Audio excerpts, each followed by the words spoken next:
Hello. You find yourselves on the road with a violent and unstable individual. It is September 4th, and the sun is rising in the sky. You traveled for several hours before reaching Samantha. You take the opportunity now to take a short rest and water the horses. The remains of a small campfire are smoldering up on the rocks above you, probably from someone staying here last night. This road must be well traveled. The action is with the party. What's Samantha's posture? You investigate Samantha's posture. As soon as you make eye contact with her, you provoke her, Ada. She walks over to you, closing the distance quickly. Her nerves must still be frayed, and she says to you, "Why are you going to the capital anyway? Someone just like me is going to ask you that when you get there, so you may wish to firm up your answer." That's not a bad idea. Have you been there recently? Can you tell me what the political landscape is like and what the tensions are? I've been there 6 months ago, and I can't imagine anything's changed. There is a puppet government put in place by the Zentarim. I intend to speak with them. Still, Still, I thought we had come to an understanding. she makes eye contact with you, but doesn't Look her right at her. say anything.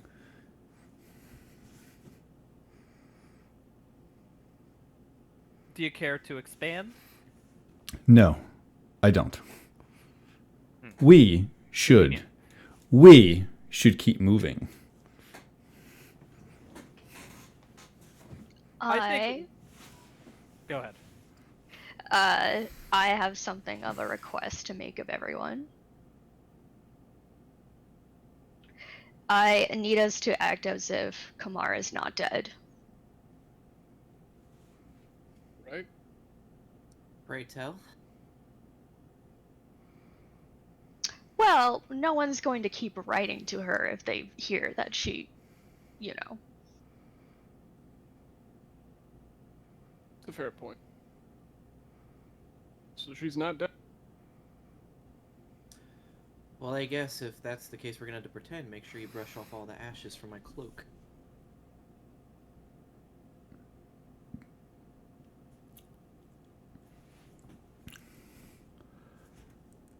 Who is Kamar? Yes, Nothing Gold. Who is Kamar? A friend of mine. Actually, Samantha, it's quite interesting. I believe that one of the reasons you put your sword through me is you were quite Is angry. because I know what you're hiding. What am I hiding? It was Mithril. She turns and looks toward the rest of your companions. Oh, you don't have to keep it to yourself.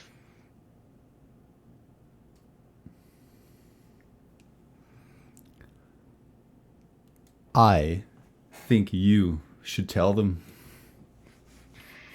Alright, well, as I was saying before, I believe one of the reasons why you put your sword through me is because you were quite angry about correspondence that I passed through Morris. Is that correct? That is correct.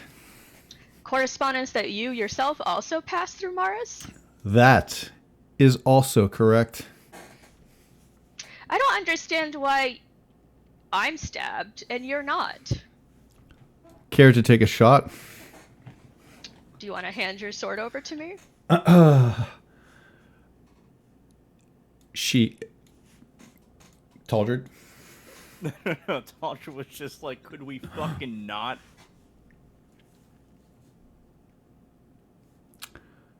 She looks as if she's considering saying something sly. Like, yes, I'll put my sword through you 1 point at a time, but... Or I'll hand my sword to you point first, but doesn't say anything.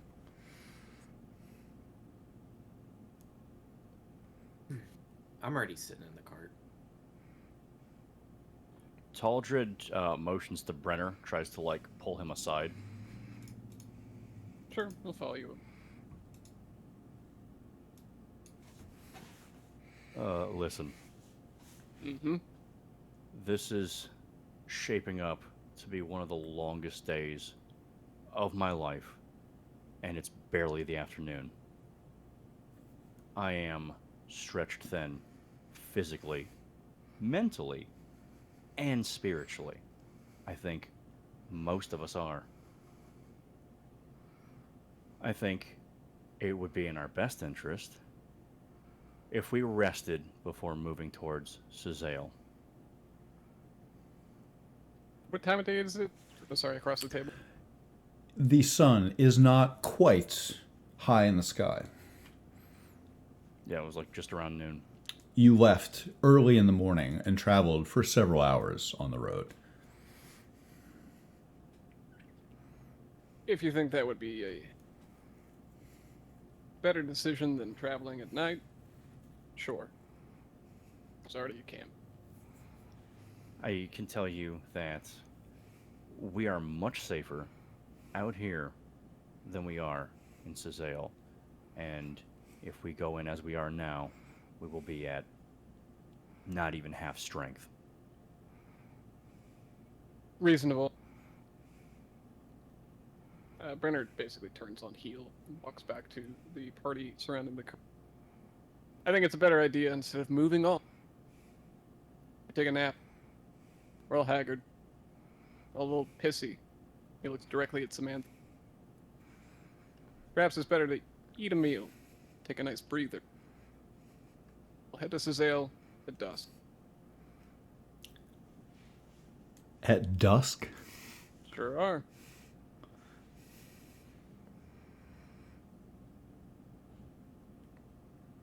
Any qualms?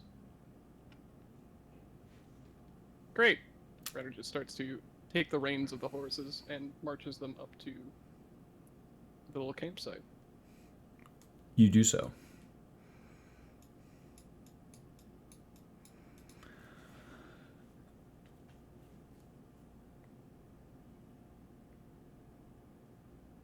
Samantha maintains her distance as if she's keeping a dark secret.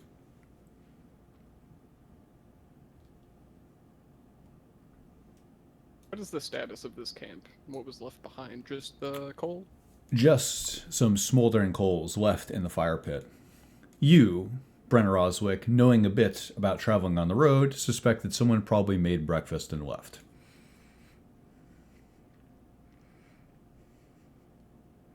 It's probably Samantha's campsite. So she was walking, and she left in the morning, so that doesn't make a lot of sense. You infer this and feel quite convicted about it, Brenner. Yeah, think about it, you're probably right. She didn't seem like she wanted to stop for food. As it stands, we didn't eat breakfast. Hard morning. To that much I agree. We'll pull out one of the tins of his rations. Taldred made food in the cart yesterday, right as we left. Or, no, I'm sorry. Right as we left today, rather. Describe the form of your food.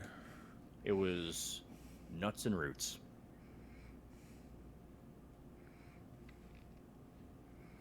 Goodbye. Oh, we lost Moosey. Let's give you in a moment. Sure do.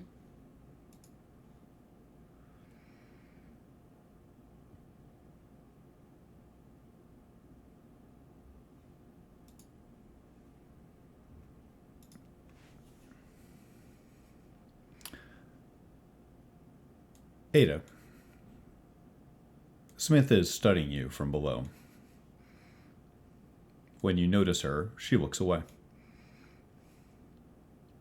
I will sit cross-legged on the grass with my book in my lap, and I will twang the string of my crossbow as a nervous habit to pass the time, to work off some anxious energy. Your red eye itches. I'll give a moment to look at Samantha through the red eye and see what it sees. It's still your vision, but focusing through your red eye, you feel more aggressive. You have a sense that this person is eyeing you up. You have a sense of the power differential here when you concentrate a certain way. The power differential in her favor. The overall way the two entities can interact. You think about your strengths versus hers. But All right, all but- the more reason to read my book. but maybe it's just something in your eye. Gasmir, what are you up to? She has joined the others at camp, but she is looking discontent. And she mutters something under her breath about us intending to travel during the night like some common lowlives. Yeah, 100% we are. We're going into a place operated entirely by the Centaurum, right? We gotta make up a story as to why we're there. Who else would show up in the middle of the night if not Centaurum operatives? Right? Seems a touch obvious, does it not? Bit on the nose, as they say. Anybody have any better idea? What's wrong with arriving in the evening? It's like merchants, travelers. I mean, there's any reason to arrive at a place any time, I suppose. Please everyone mark your calendars, for Euros has said something wise at last. Well, thanks. You're welcome.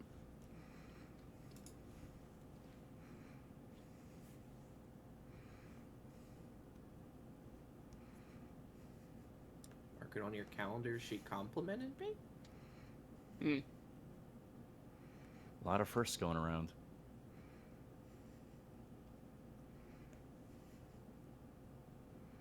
In either case, we need to come up with something. Samantha's right on that end. How about the obvious? We're mercenaries. We look like it. That's right. Do you have your paperwork? Do I need I do. paperwork? Oh, you do. I explained this before. I run a mercenary company, but Brenner thought that it would benefit us better if we flew his colors instead.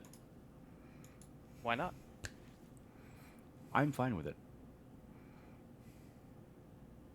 I'm fine with whatever. Just stands I'd rather you be hearty and hale when we arrive in Suzette. Provided we don't have any friction along the way and we don't have another grave to dig before we get there. I have the extremely obvious comment that they know us all before we arrive. That's also quite likely. So whatever lie we tell better be adjacent to the truth. In fact, do we even want to use pseudonyms? No, I would not do that. I agree.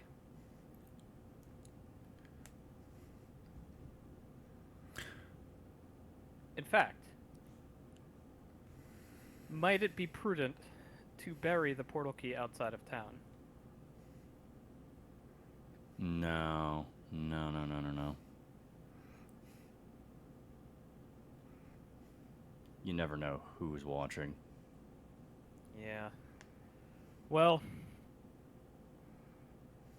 I'd rather be mugged trying to hold on to the key than lose it to somebody with a shovel. I agree. We should hold on to it.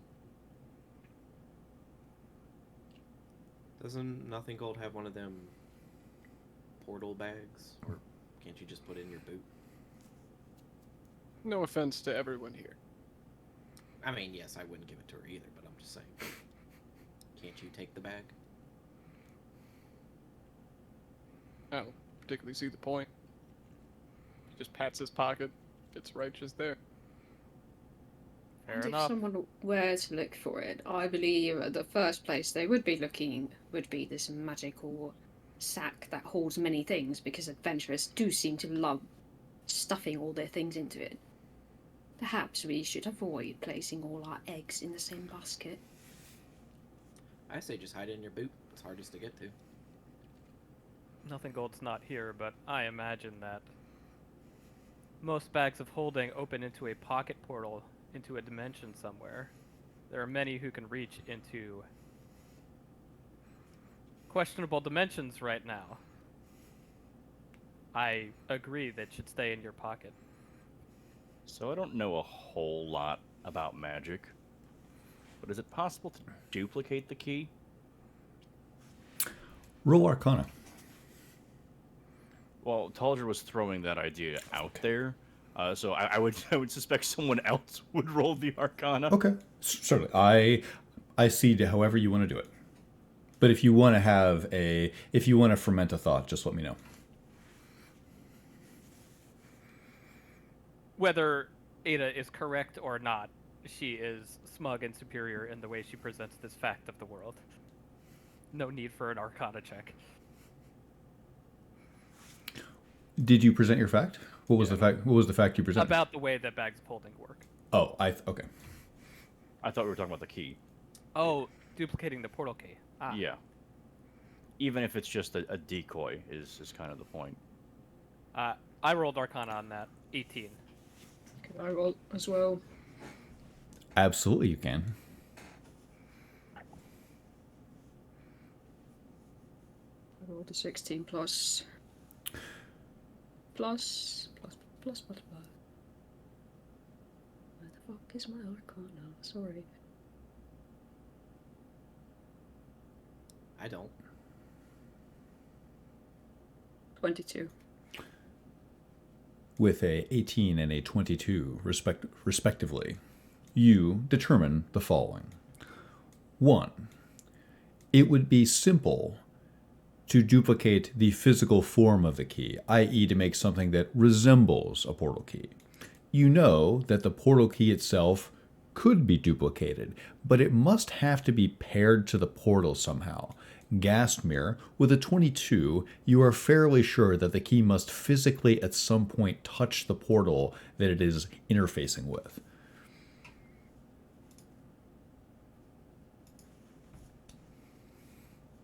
Down in the marshy ground near the pond, Samantha is pacing and keeps looking northward to see if anyone else is leaving the city.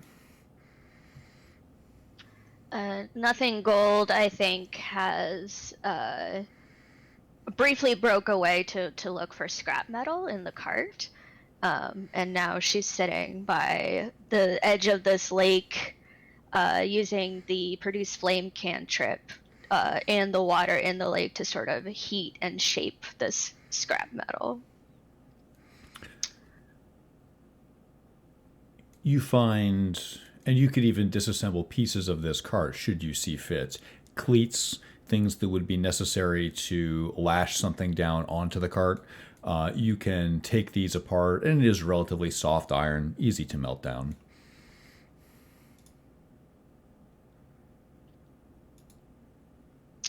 She's sort of doing this with a single-minded intensity, but eventually she stops and looks over at Samantha and says, "You're making yourself nervous." You should be nervous as well. I am. She calls up over the edge. "Do you know how many fist soldiers are there in the city? You don't think they're looking for you?" Way less than what we left them with. At this response, she makes eyes at you, Nothing Gold, as if to suggest there is a lack of seriousness about your situation. She looks grim.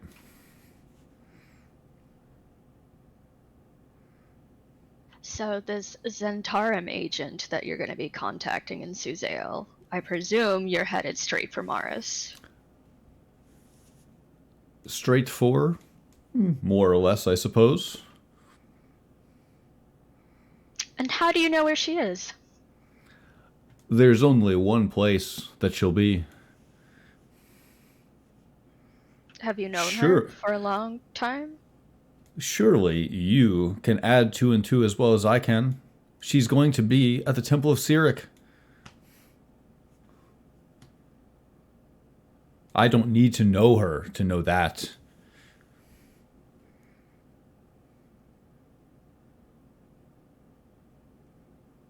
And what led you towards thinking salvation would ever be found in a temple of Sirik?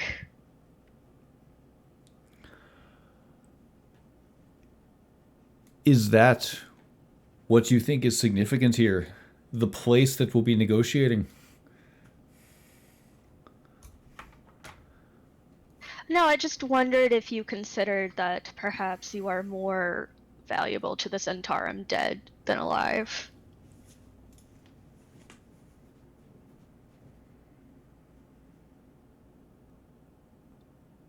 I don't fear their blades. I fear their crushing boots.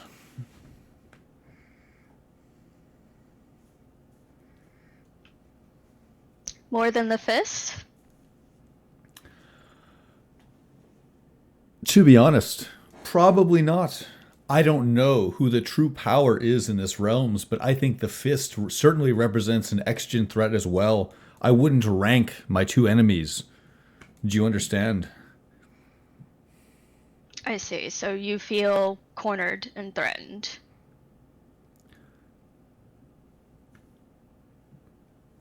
Her hand is already on her sword, but she seems to tighten it.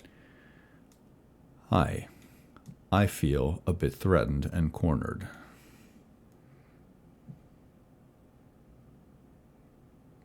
The sun reaches the middle of the sky.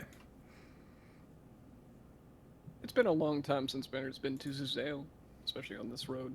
Can I get a gist, or does he have a gist of how long it's going to take the party on this road to make it there? You have a strange feeling that you'll arrive exactly when you need to. However, you think that it'll probably be a few days on the road, at least 3, 4. Oh. Now thinking about that in the back of Brenner's mind, he stands up from the campsite. We're not making it here to death. We've got a ways to go.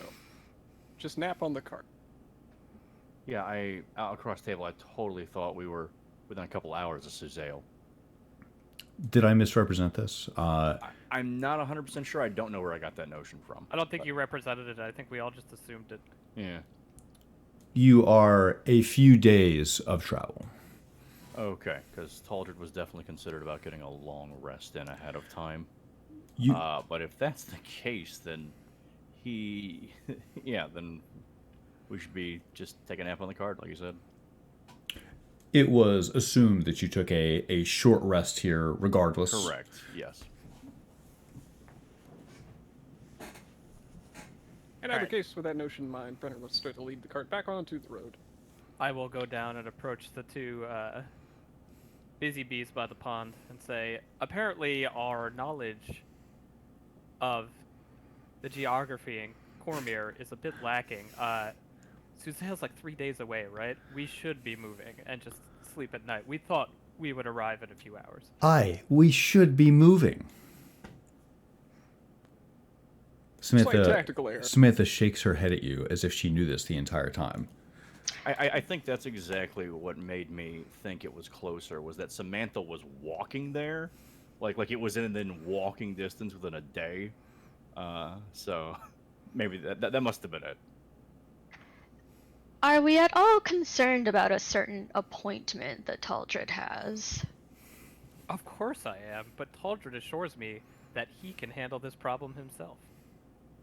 Is that what I said? Yes. Yes. He does keep saying that. That does sound like me. For what it's worth, I think that the mithril that they were set to collect would have ended up in Suzale anyway. Really? I don't think so. I think it would have ended up north or west. Might I just say, this is crazy, I know. Why not tell the truth? Why not tell them that the Flaming Fist stole our mithril? say get the didn't. feeling that it would still be our problem, even if that were the case. But what can we do? I think in this instance, telling the truth is probably in our best interest.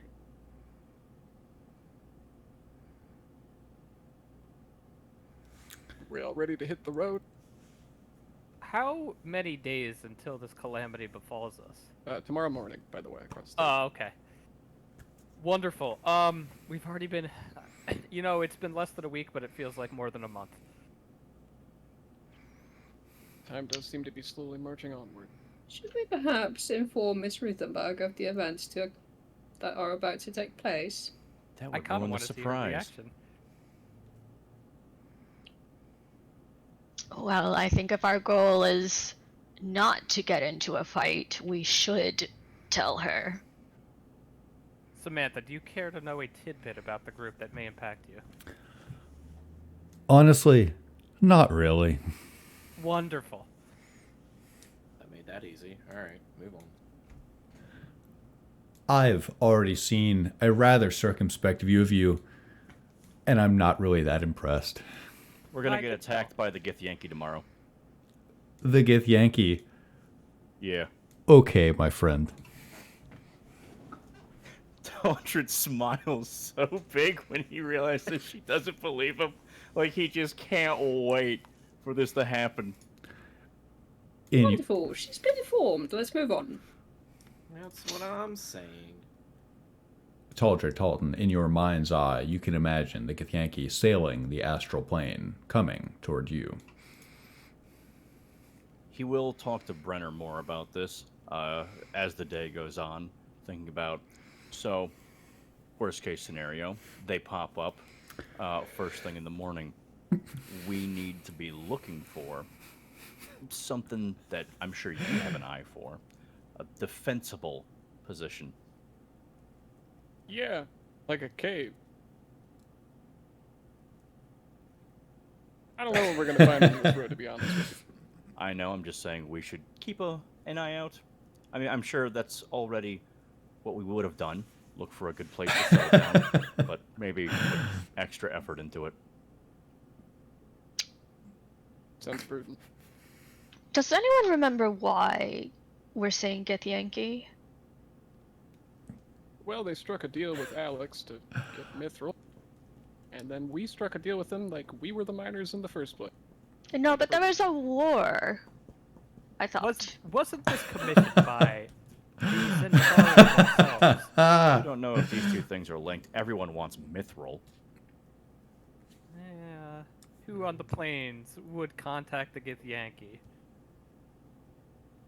I thought there was something of a deal struck with Shar, was it? Huh. Alex not hail the Black Dawn, as somebody who blew up also did. That seems like a rather obvious link to me.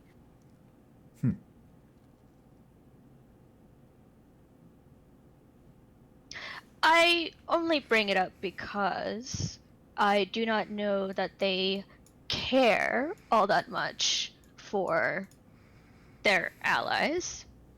And perhaps if we understood the nature of the deal, we could offer them a better one. Well, Taldred, you're free to ask. I seem to like you the most. I will try my best to avoid a fight. I'd like to say that a fight with the Githyanki would be extremely problematic. Hopefully don't have to pile that onto the rest of our extremely problematic choices. Let me say it another way. Even if we manage to beat the Spelljammer, full of anti-paladins, the flying astral dragon mounted knights, and whatever else they bring, if we slay them, they will hunt us for eternity. We would have that sick-ass Spelljammer, though. I thought we were. Never mind.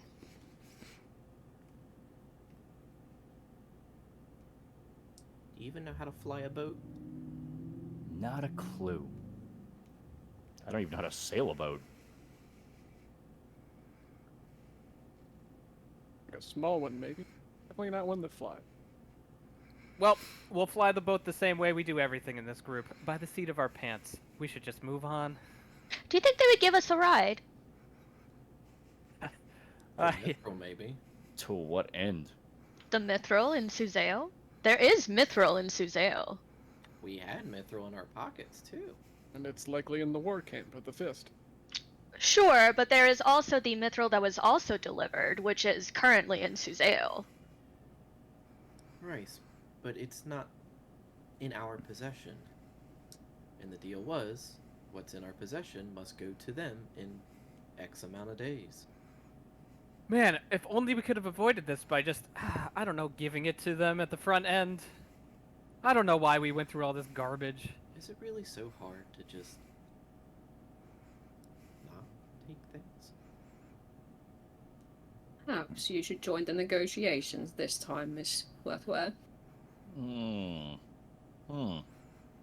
She probably... Why do you make a noise like that? What's your concern? I believe Say it kindly. that Ada's sternness could be misinterpreted by the less cultured Githyanki. What he's trying to say is she takes some warming up to understand. Less cultured. Nicely now, nicely. I think they might take offense to somebody who is calling them less cultured, a touch more than Ada's sternness. That's why I would never say it to them. Of course you wouldn't. They'll simply read it on your face. Hey, this is a blank slate, okay?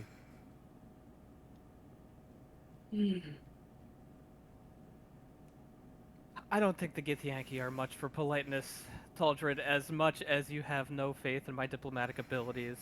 I didn't say I have no faith. You only strongly implied it. My mistake. They are a vassal society, all beholden to the Lich Queen. I don't think they care much for politeness, just efficacy.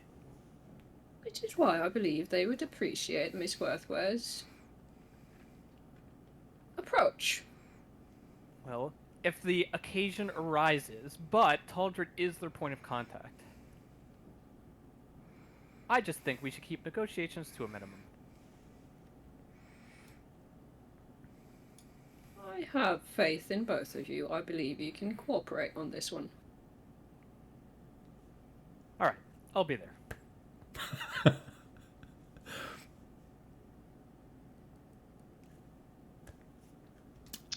Miss Samantha Ruthenberg. She eyes you icily. I was actually very curious about your weapon.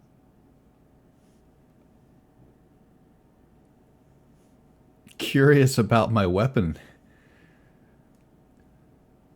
You channeled some manner of magic through it. I did. And I am something of a weaponsmith. I find it unlikely that you could improve upon my design. I would simply like to look at it, to maybe understand it.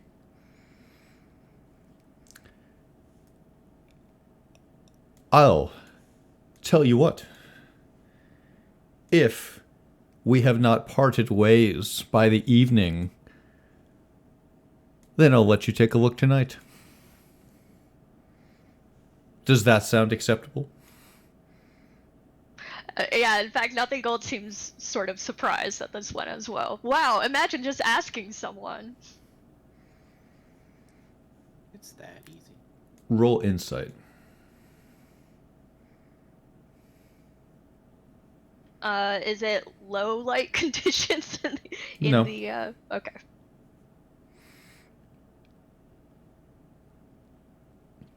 If only it was. Only a 6. You're not sure what got through to her there. You'll have to continue studying her.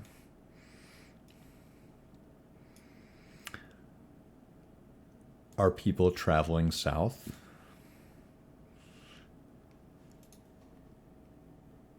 if you insist. You travel south on the road.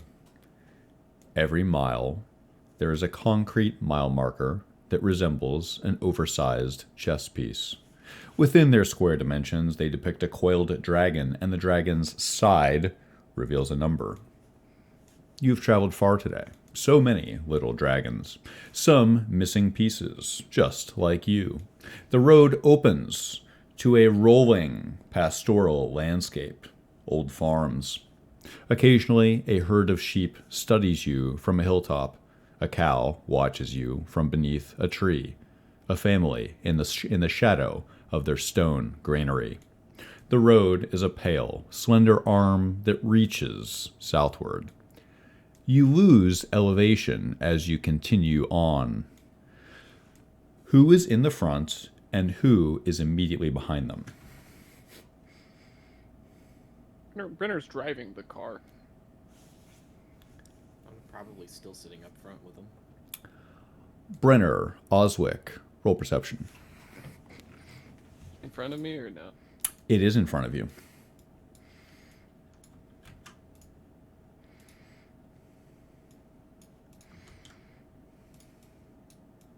Four. You, Brenner, are watching under the horse's feet carefully for ruts in the trail. You study it. You see that the earth here is light brown with silt, like coffee with a bit too much milk. Low portions of the trail are muddy and thick, and pioneer grasses grow in the dry central islands between where the wagon wheels have worn lines into the earth. Suddenly, just in front of the cart, lands a single flaming arrow.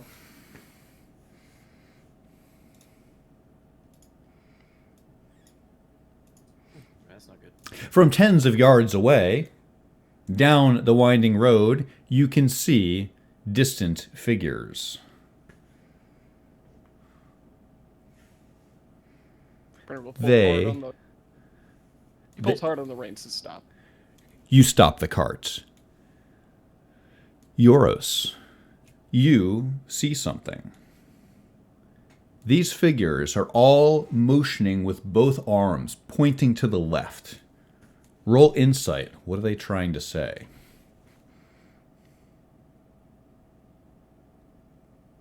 Crit? A crit? A 20 on die? Yeah, 20 on die, so 21 total. They're waving you around. They seem to be guarding a disabled cart. They are waving you to go around them. They want you to give a broad distance. That arrow was a warning shot. Looks like they have a cart down. They want us to go wide to give them some distance, just for safety reasons. What the hell's that all about? Standard issue, or standard protocol. At this point, we're just going around. Wait, who is this? She's in the back, so she's calling up front. It's a small flaming fist contingency. It looks like their wagon is broken. Do you not want to help them? Not in particular. We're on the timeline. Potentially a supply wagon full of mithril?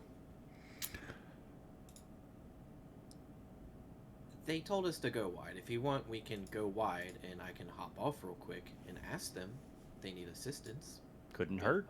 But otherwise, they are requesting you do not approach. Sure.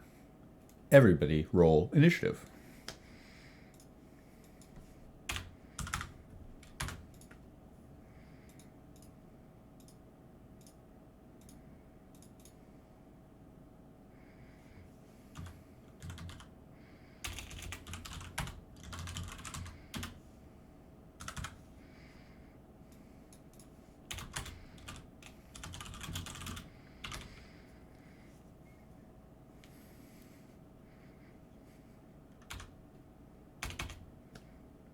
Who's got what? 6. Ada with a 4, Taldred with a 6. Brenner with a 19. 8. 23. 15.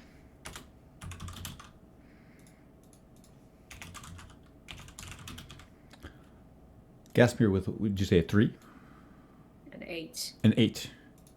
Yep, I rolled a 2 and a 6 with advantage. That's always good. Brenner with a 19. Nothing Gold with a 15. Gaspir with an 8. Talder Talton with a 6. Ada with a 4. Euros with a 23.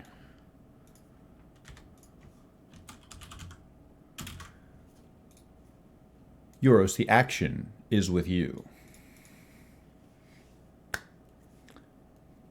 I believe you and Brenner have control of the cart. I'm assuming you took it over here to the right. Yeah, Brenner was in route of taking it around them, but would have stopped it long enough for you to hop off the cart if that was your intention. Yes, it will be. I will hop off the cart, and then I will make sure my insignia on my cloak is showing so they can see it's a Flaming Fist insignia. And I will slowly walk up unarmed, bearing no weapons. And I will simply ask, do they need assistance? They see you approach, Euros, and they chatter between each other. After a moment, who you recognize as the quartermaster calls out. We're barely armed. We wouldn't try to take you in.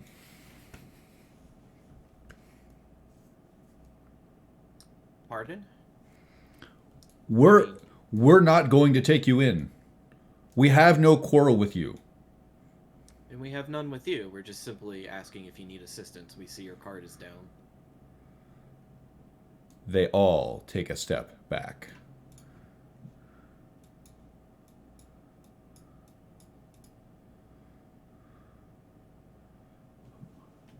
Roll insight.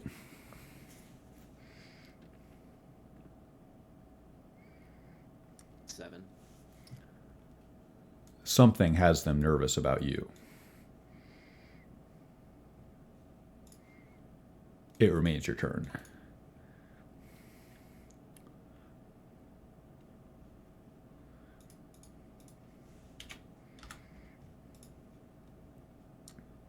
I'll turn around to Brenner. They seem kind of shook, so we just move on, or? Word travels faster than you think, Yoro. Yeah.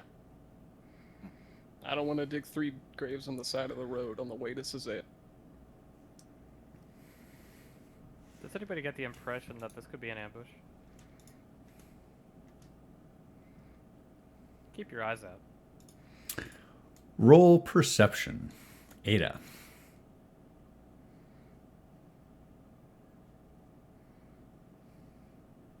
21. You look into the trees for evidence of an ambush.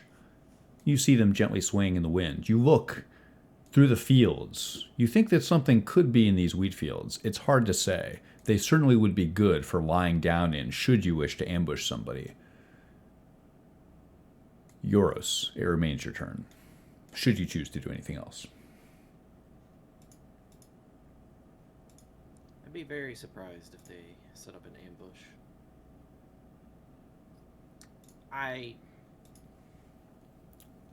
Especially with a quartermaster where they're low armed, that doesn't seem likely.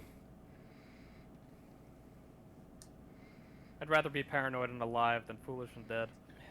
Yes, well, Keep an eye on those cornfields. That'd be a great place to lob a spell at us. If they warned us, gave us a warning shot before they ambushed us. If they were steering our cart right into those cornfields. Would you prefer to go by the forests? I don't know what I prefer. Let's just be ready.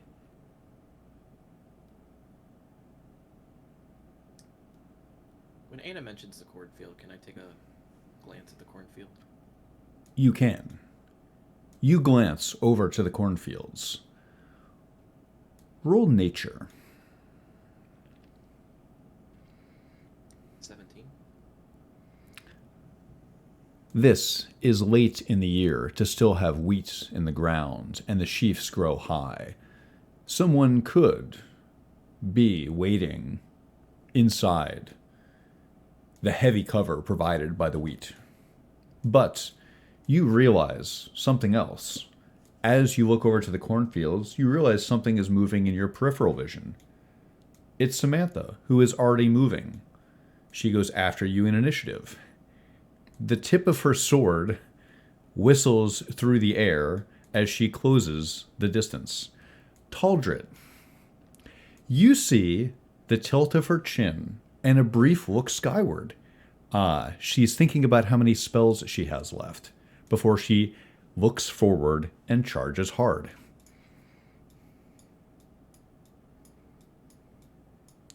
She takes the dash action. She closes the distance with the flaming fist.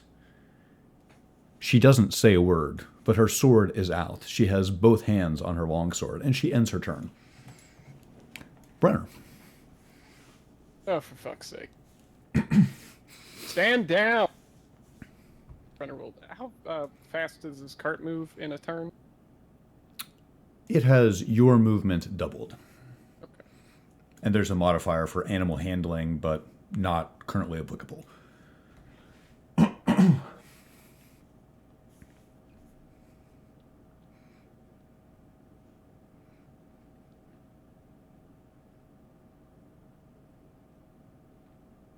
Brenner is just going to drive the cart up as close to the cornfield or wheat field that isn't going to damage the fence or be directly near the two of them. He's staring directly at Samantha. Get on the cart! We'll leave you behind. She doesn't make eye contact. She Godspeed. She ignores you. Still your turn, of course. At this point, he's driving the cart past them.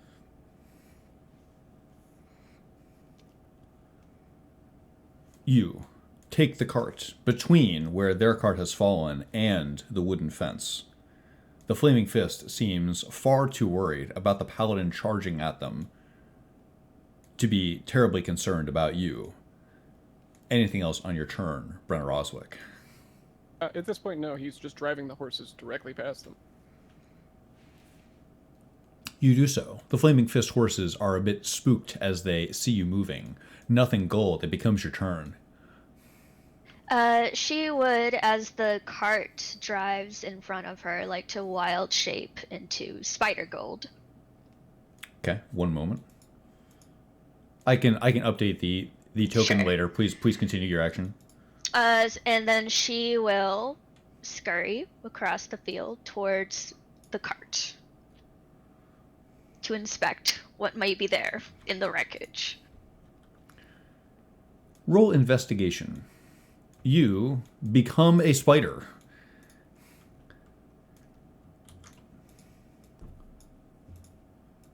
Here's your spider gold token. Should you wish to use it, why don't we do this?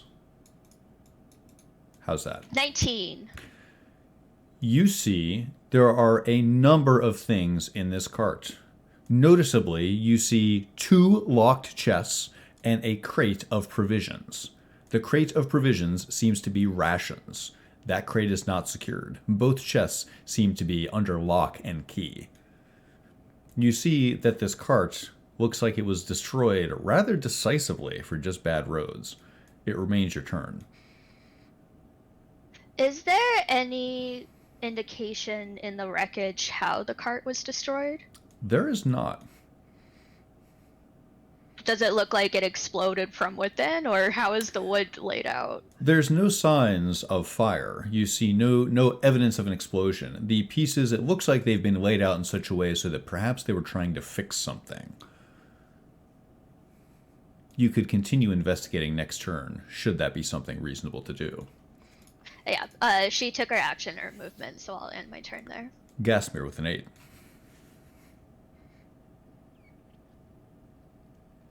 Yes, you should still be on the cart, by the way.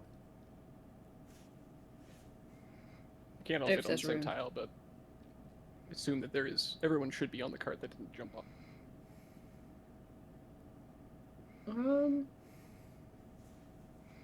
She will hop off the back actually, and she's gonna stride over to whatever is going on over here.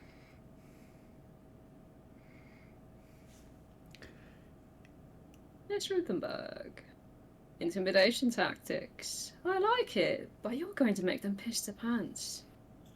You see that she is keeping the momentum of her sword. She is ready to swing. You sense that their pants are probably low on her list of priorities.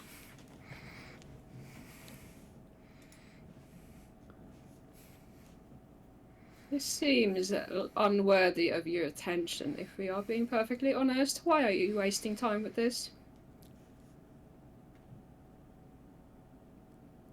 She is far too focused on the strike that she's about to deliver to be persuaded to explain the justification for her actions. You stride up to her and attempt to appeal to her reason, but there is nothing to appeal to.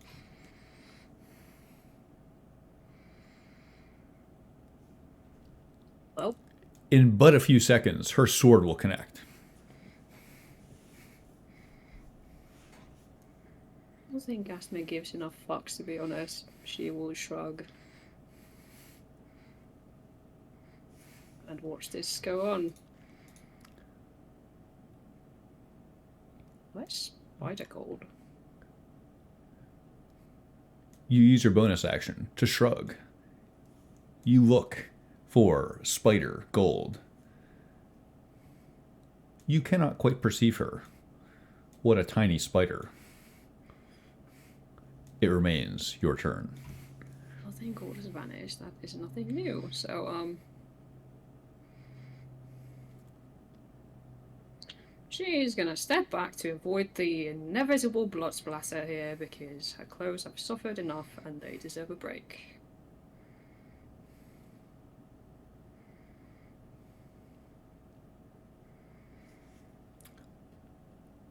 The Flaming Fist go.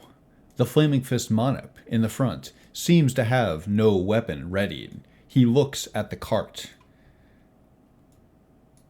He takes a step toward the cart reflexively to see if he can grab his sword. Instead, Samantha makes an attack of opportunity.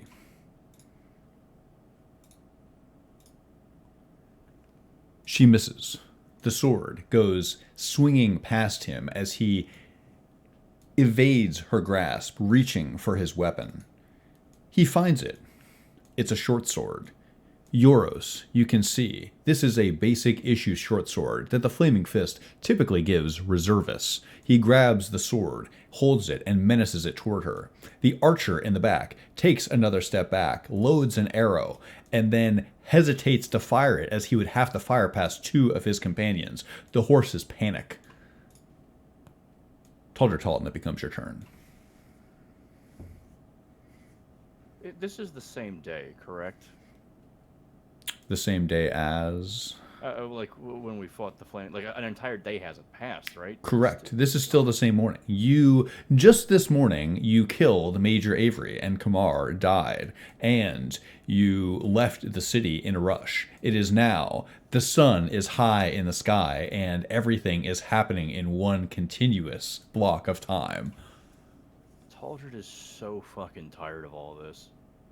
He doesn't give a shit about the Flaming Fist. He doesn't give a fuck about the Hellmites. He only cares about taking down the Zentarum. And it seems like we kind of like come to a stop because Nothing Gold disappeared. Gastamir and Euros aren't on the cart. Taldred gets off the cart and just leans up against the fence. And he looks out into the field and he thinks about his home that he hasn't seen in so many years, and that is his entire action. You cut the image of the lonesome traveler wishing for a homeland that is distantly far away and end your turn. Ada Worthware with a 4. Son of a bitch.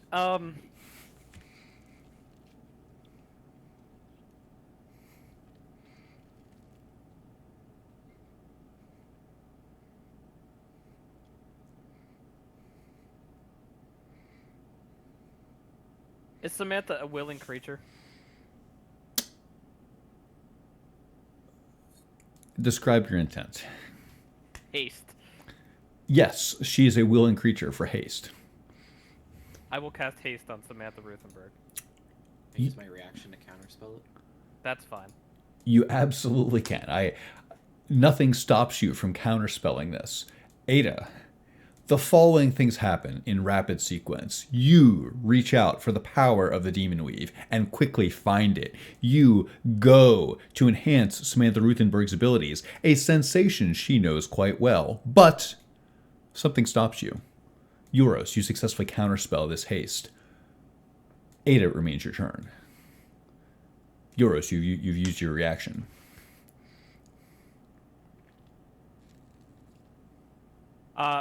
I will be done after that. I assume that will take my whole turn.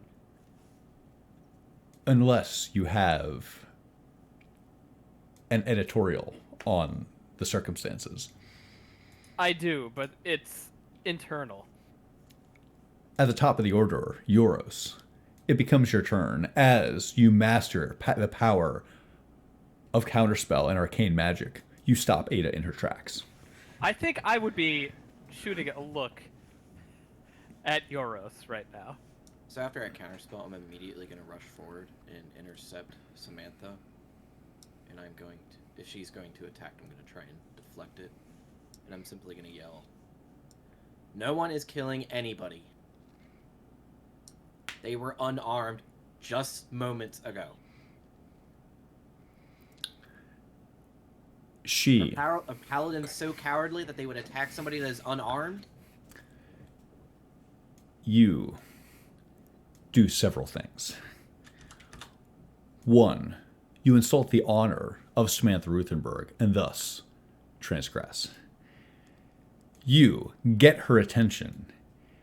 She looks over at you, preparing to swing. She growls in your direction. "I knew you were loyal to the Fist. I told Smithfield that before you even arrived. I knew we were fools for bringing you in." It's still your turn, Euros.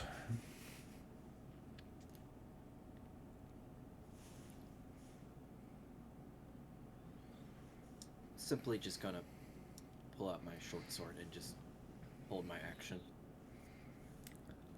You hold your action. Samantha goes next.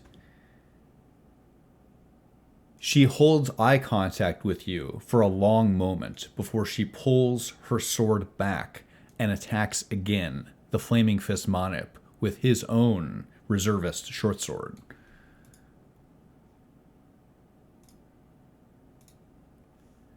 Her first attack hits. She buries her blade in his shoulder. He gasps in pain. Blood rushes forth. She attacks again.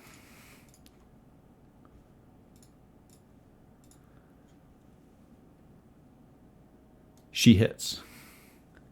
She withdraws the blade and stabs downward into his stomach, landing a devastating blow.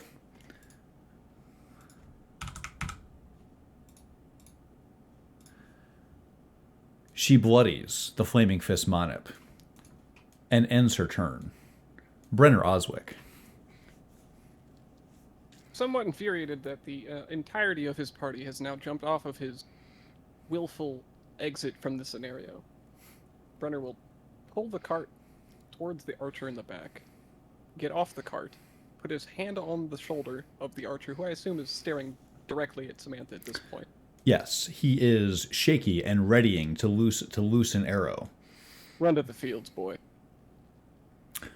Roll persuasion at advantage.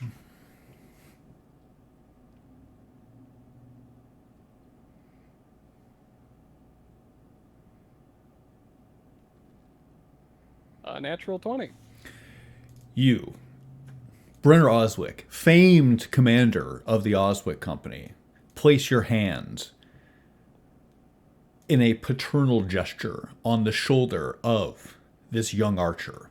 He looks at you and lowers his bow as you say this. You look him in the eye and tell him to run to the fields. It's not his turn yet, but you hold gazes at each other, and the intensity of what you say, you sense resonates through his soul. Brenner, still your turn. He's just going to hold eye contact this entire time. He's going to ensure this guy gets out of here one way or the other.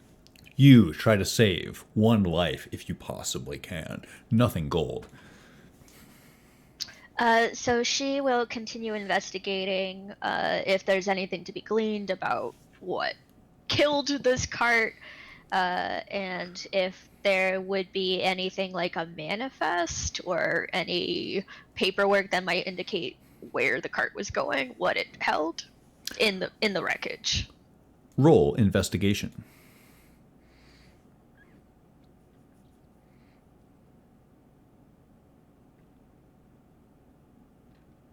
I'm gonna add Flash of Insight for 16 total.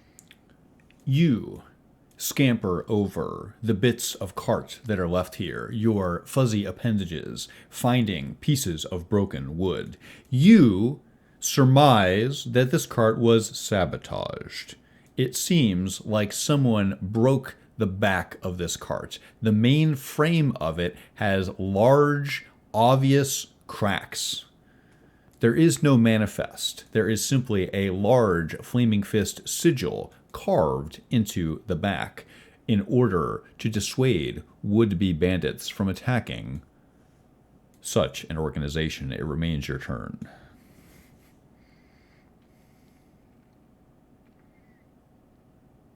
All right, I think that's. How are the horses doing? They seem terrified as Samantha Ruthenberg is stabbing into one of their caretakers. They are pulling on their reins. They are tethered to the cart.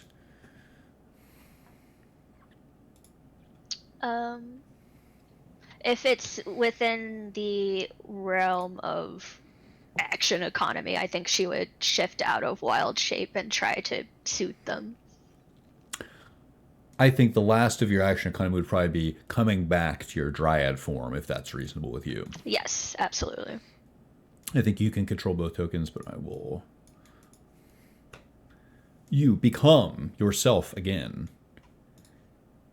Gasmir with an 8.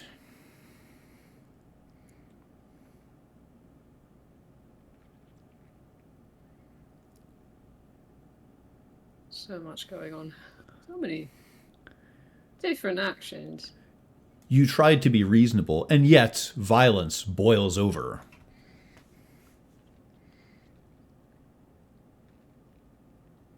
Seems to be the way of the world. It does.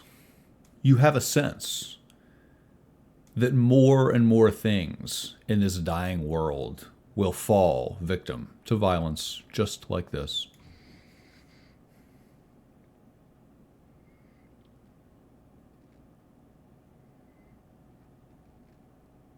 She exhales a sharp breath and she strides over to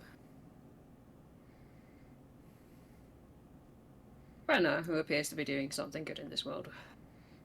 Kind of. She will not take actions this turn, but she stands ready to intercept if something comes this way. You create an opportunity for yourself. You see Brenner doing some... I'm sorry, say again? No, I moved my token just one square. Carry on. You confront something within yourself. You see Brenner with a protective gesture around this Flaming Fist soldier, and you think he's doing something good in the world. Lissa Gastmere, you must confront something within yourself. Is this doing the right thing? Is Brenner Oswick doing the right thing?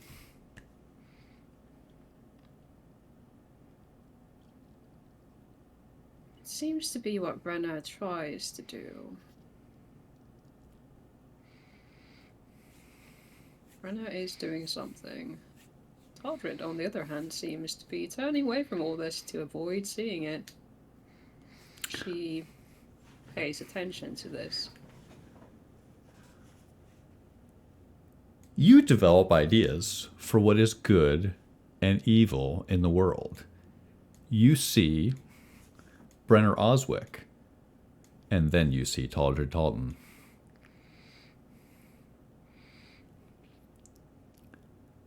Anything else on your turn, Gastmere?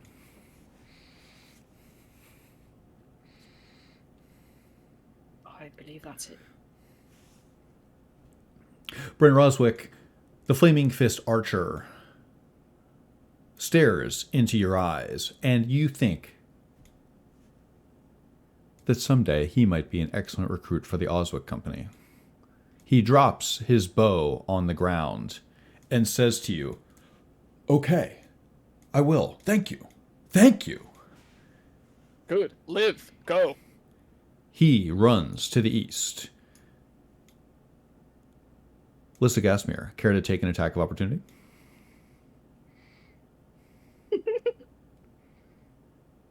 Oh, Celie, the player would love that, but no, she will let this boy pass. He scrambles over the fence. Taldred Talton, you feel movement on the fence, and looking over, you see something. A Flaming Fist archer. His archer's cap falls off as he scrambles over the fence. The cap is left in the dust. He crawls over the fence and runs east toward the wheat fields. The Flaming Fist Monip, currently gushing blood from Samantha's attacks, falls to his knees, staggering and coughing. The quartermaster screams out a blood-curdling scream. She has no obvious weapon on her. Taldred Talton with a 6. Go ahead. Taldred's just staring out into the fields. And he says, not to anyone in particular, he's just talking out loud. And he says, he's also kind of wincing, like as he hears the sounds of combat. He says, "This is how the world got this way. We keep fighting. The Zent keep winning." You confront something inside of yourself. The violence that's happening here, as you can hear a sword being plunged into flesh. Does it bother you, Taldred?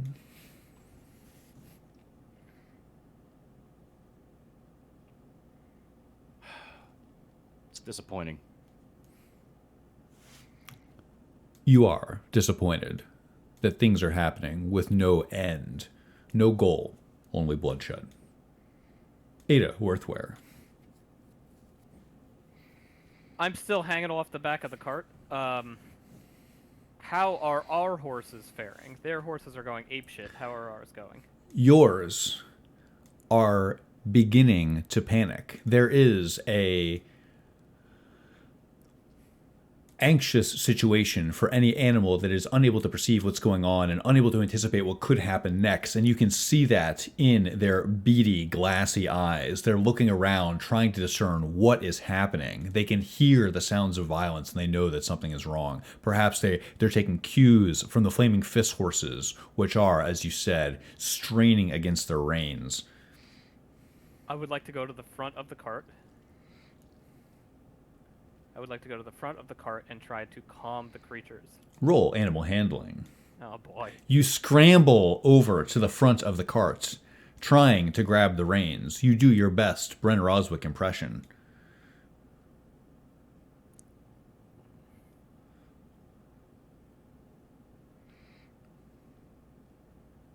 Nine. You struggle against the horses. You are doing nothing to help them. You have a thought, Ada. The cart could conceivably go by itself down the road.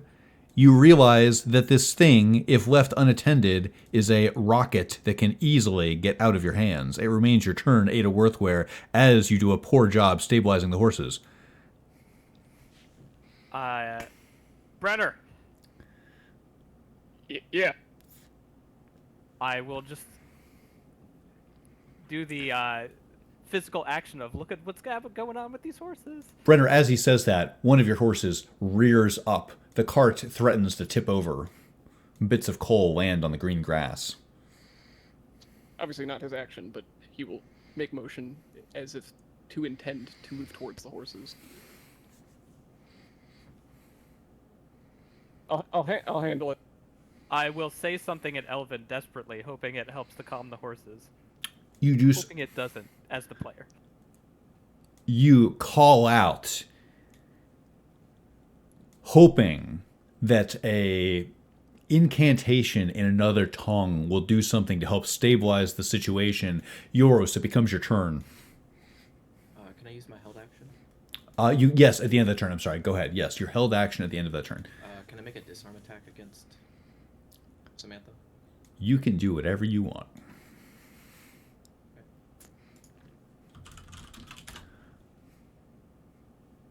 She has to beat an 18 attack roll, not get disarmed.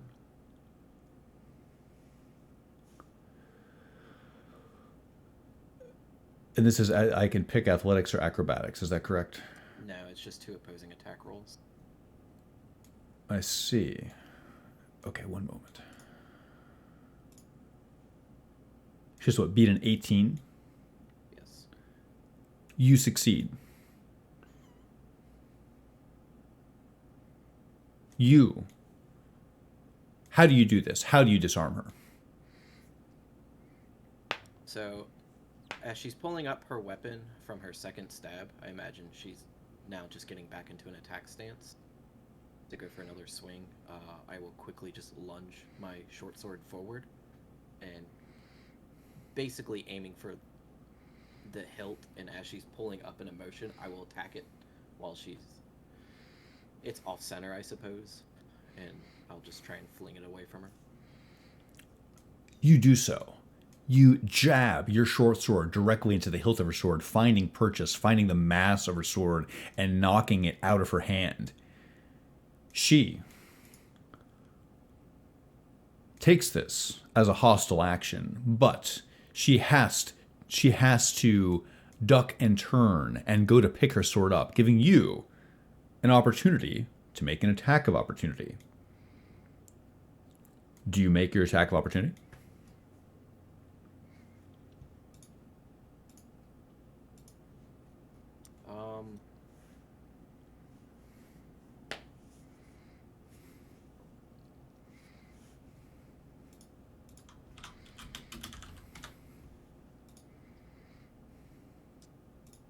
If I just want to try and knock her down, is that just a standard attack roll? Sure. Yes, I think that's very reasonable. So, as part of your attack opportunity, you want to make an unarmed attack,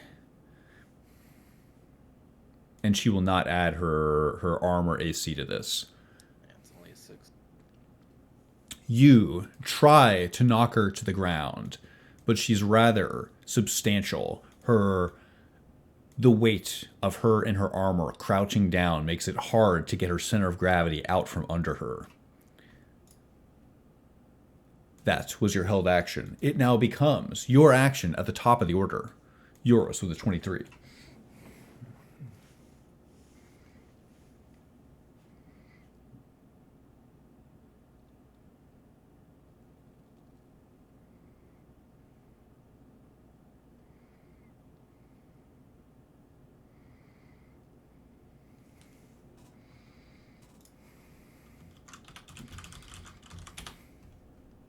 me 1 second.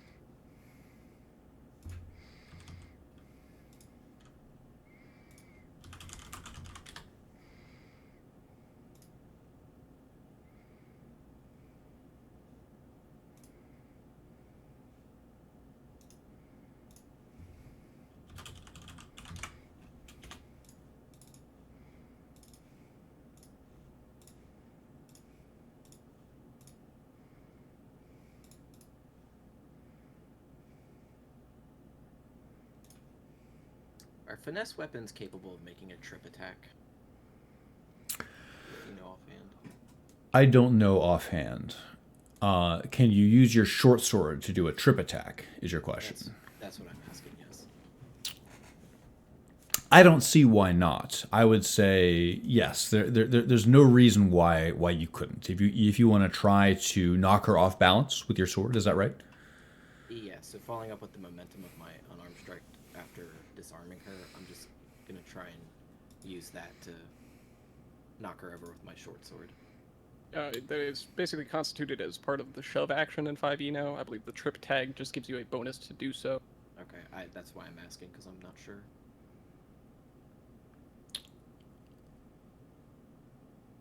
Roll it as an attack roll. Okay. Well, that'd be a solid 31. 31 hits. What was that on die? 19. It's 19 plus 12. 31 hits. You attempt to shove her off of her footing.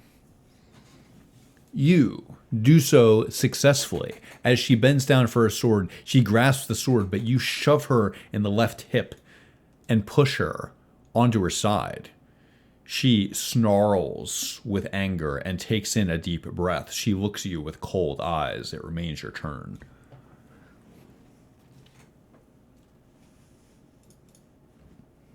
So when she snarls, did she like flip around on her back, or is she laying on her stomach? She is on her side, kind of on both heels, down on the ground. Okay, but she is looking at me. She is looking at you. Okay, I'm simply just gonna point my sword at her, and I'm just gonna demand her to stand down. She does not respond.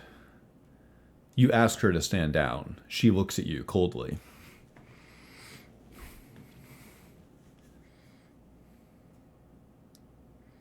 Can I make...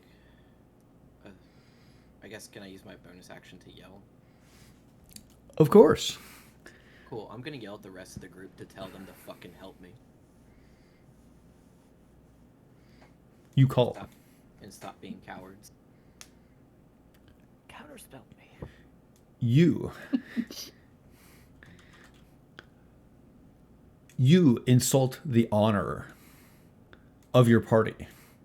Transgressing. Would you have to actually find out on her before he insults her? You use your bonus action to yell at her and to transgress. Samantha, with a 20, she uses her action to get back onto her feet. She uses her bonus action to cast Holy Weapon. Her sword, she touches the blade. It glows with pure white light and power. You sense deadliness about her weapon attacks. She ends her turn without saying a word. She is back on her feet. Brenner Oswick.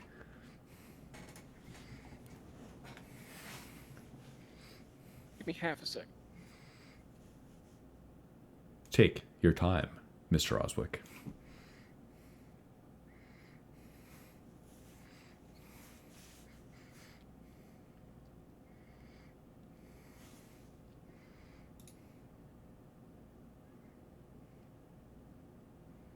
Caught as a player, I was a bit caught 50-50 here, between both being asked to deal with the horses and also his honor being explicitly called out by Yara.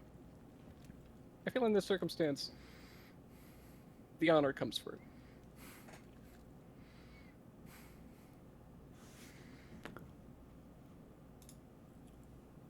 Brenner marches up to Yara. Cowardice! You think life is above cowardice? If you're gonna let her kill unarmed, He's men, punching you. Make an attack roll. Make an unarmed attack. 27. I have a feeling 27 hits. it does. 5 bludgeoning damage. Euros. Brenner punches you square in the temple. His gauntleted fist hurts. Brenner, still your turn. And you, he stares immediately on turn to Samantha. The fuck is your problem? She is gasping as she stands back up to her feet, and she looks at the Flaming Fist insignia, telling you with her eyes what she thinks. You agreed to become my ward. If you want to accept my protection, get the fuck on the cart and leave them alone. Else we'll dig one more grave this morning. You appeal to her sense of duty. She grits her teeth. You can hear her teeth grind. Her blade drips with the blood of the Flaming Fist Monip that is dying at her feet.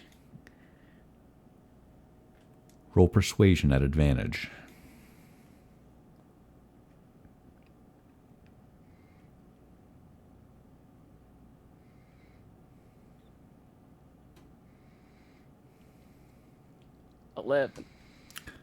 It's not her turn yet.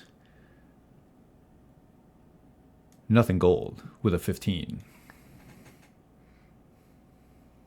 So I think she's been single-mindedly exploring this card, and so when Yoros yells at them to help him, she stands up and looks over like, "What are you doing?"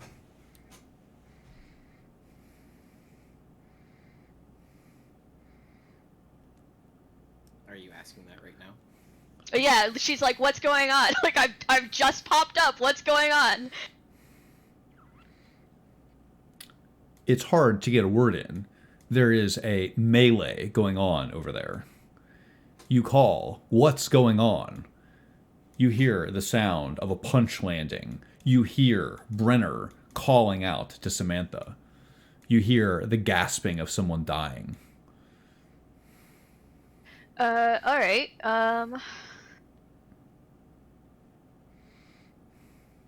let's healing word that dying person.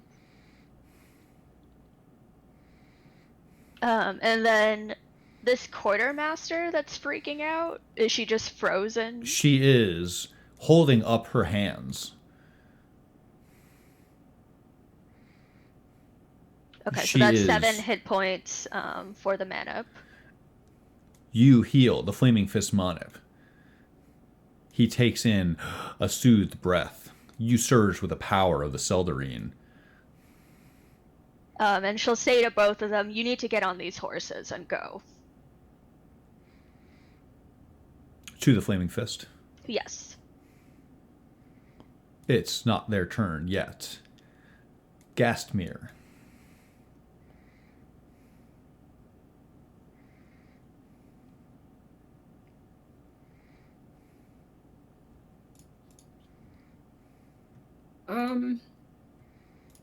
Is Samantha on the ground?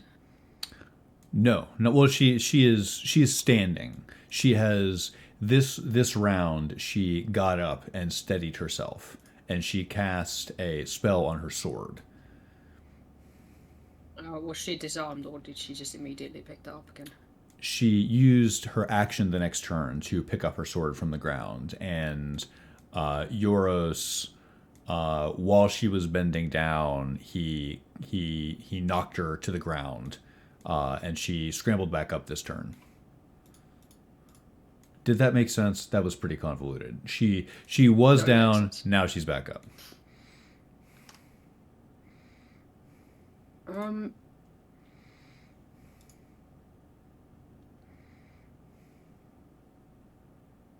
Casimir is going to walk around these people over to Samantha's side and say,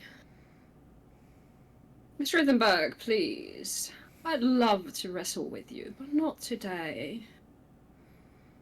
Please give me that pointy weapon before somebody gets more hurt than they already are," and I'm going to try and disarm her. Recklessly, because she's still like, Casimir's done with this, and she reaches for it, like, to try and just yank it away and throw it.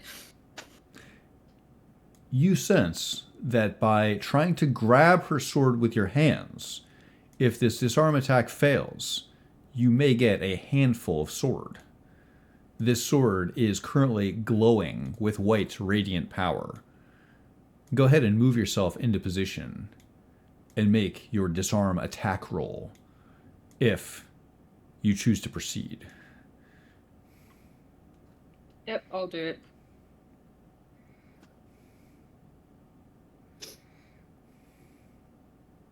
$15 plus.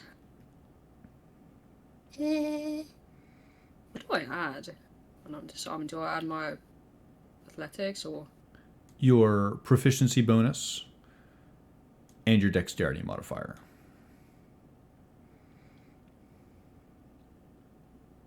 21, I think. You attempt to grab her sword. You realize something as you're getting closer. With both hands, if you have a chance, you won't be able to grab the hilt. You won't be able to grab where she's holding it. She has her sword in a defensive position after being so recently disarmed. Gasmir, you could grab the blade. Do you let your hands close around the blade? Seems like one of those things that people always say, don't do that. So she's going to avoid doing that. She's not raging currently, so she's lucid enough to make the choice not to do that. You're not able to grab the blade, but you think better of putting your hands around it to stop it. It remains your turn, Gasmir. She sees you. Samantha sees you do this.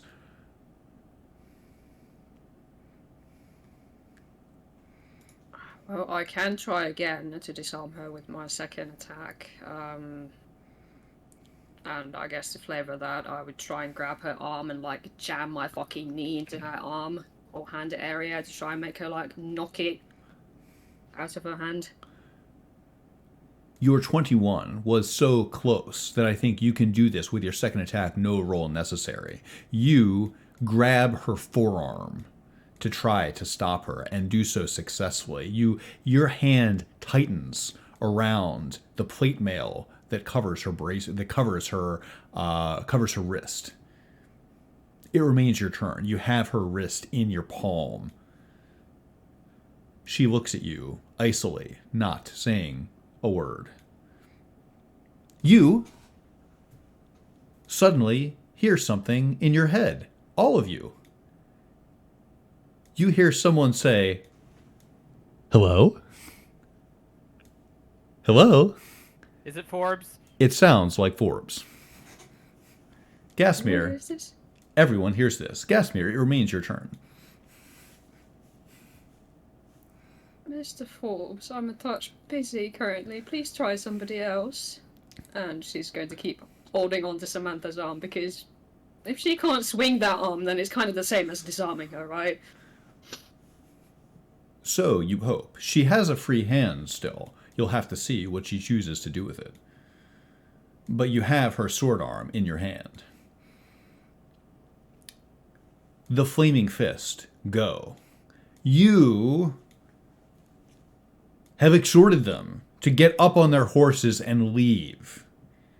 They, the Flaming Fist quartermaster, whose name you may never know, and the Flaming Fist Monip, still grievously wounded but no longer bloodied, seem to take this to heart, following the same path as the Flaming Fist archer, who has started to run headlong across the east fields, the sounds of the wheat moving around him.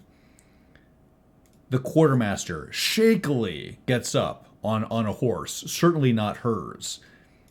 The Flaming Fist Monip coughs, blood sprays out of his mouth. He looks up at you, Brenner, and then takes a deep breath and throws himself over the horse, cradling it around the saddle. Both of them are now on horses, but tethered to the cart. The Monip looks at you, Brenner, and then at the cart, and croaks, "Cut us loose!" As a reaction, Brenner, would you like to do that, or do you ignore this request? If it was within reason, yeah, he would do it.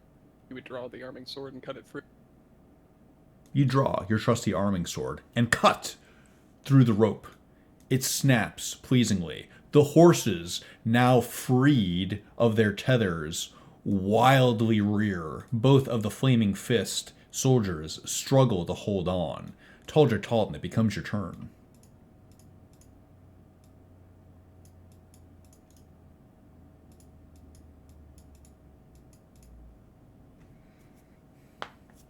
You watch Taldred as this Flaming Fist archer, completely unarmed now, runs full speed through the wheat fields to the east. He talks to Walter. He says, Walter, what do you want? Taldred Talton, were you able to find Samantha? Yeah, but I'm not sure she's worth the trouble. That has been the opposite of my impressions since I have known her. Explain. Explain. Taldred Talton, I thought surely you would understand what I meant by that. You're a man of many letters. Of course Samantha is worth the trouble. Aren't you going to retrieve her? She's trying to kill the Flaming Fist right now. The entire party is trying to stop her. We both knew that she would try to kill the Flaming Fist. I do not necessarily agree with her sentiments, but I fear I understand them. She seems to hold the Zentarum in higher esteem than the Flaming Fist, which is something I truly cannot abide by. I suppose everybody has a hierarchy. You spend your turn arguing with Walter Forbes via the message spell. Ada Worthware, there is chattering inside of your skull. In your mind's eye, you can picture Walter Forbes in his office with a smile on his face talking to you. You wonder... Give me the state of these horses. These horses are not doing so well. They've just reared up. You are on the cart. You are on the cart, or you are next to them? You are next to them? I'm next to them trying to rein them in. Well, in front of them, kind of. If they get loose, they're going to trample me. You are not trampled yet, but these horses are terrible to control. Where is Brenner Oswick? Roll animal handling. +0, why? 7.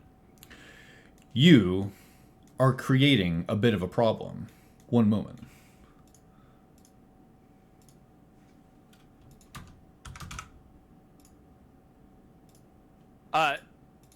Yeah, I guess I used my action.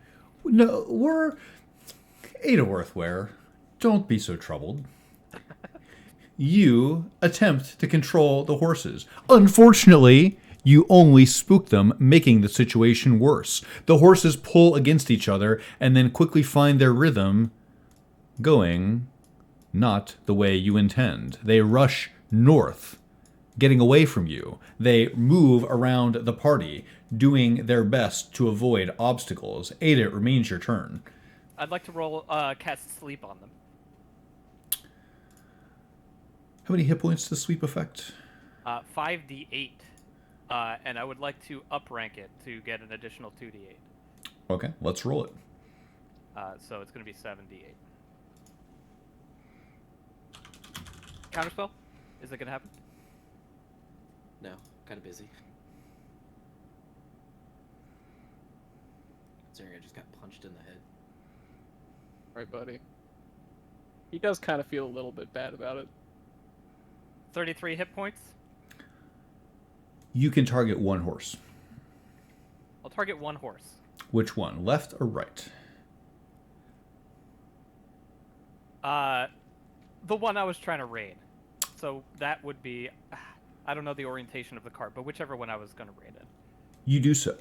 That horse falls asleep.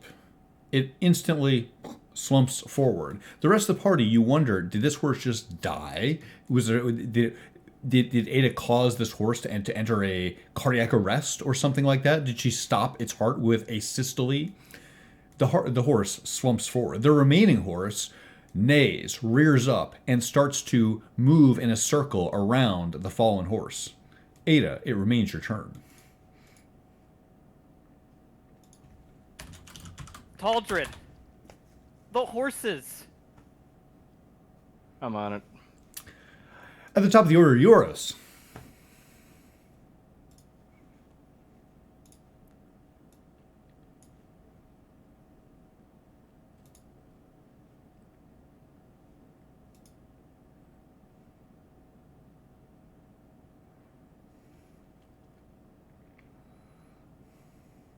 So her sword arm is currently being grappled by Gasmere. Correct. Her free hand, does she have a knife or short sword holstered that she can reach for? You do not see another weapon on her. Roll insight.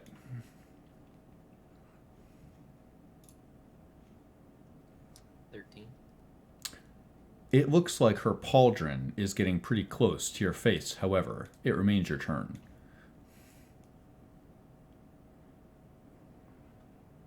Okay, I will disengage. You use your action to disengage. Which direction? I will go back 2 squares. 10 feet. You spring back. You get the impression that she was about to drop her shoulder and bash you. Anything else on your turn, Euros? No, I will hold my bonus and reaction and just hold my short sword out.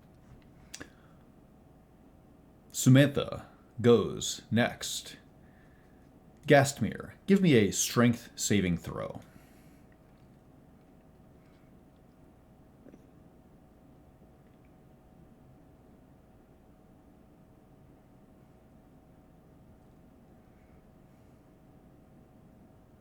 $26.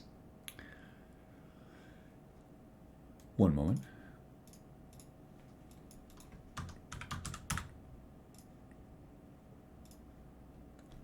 You,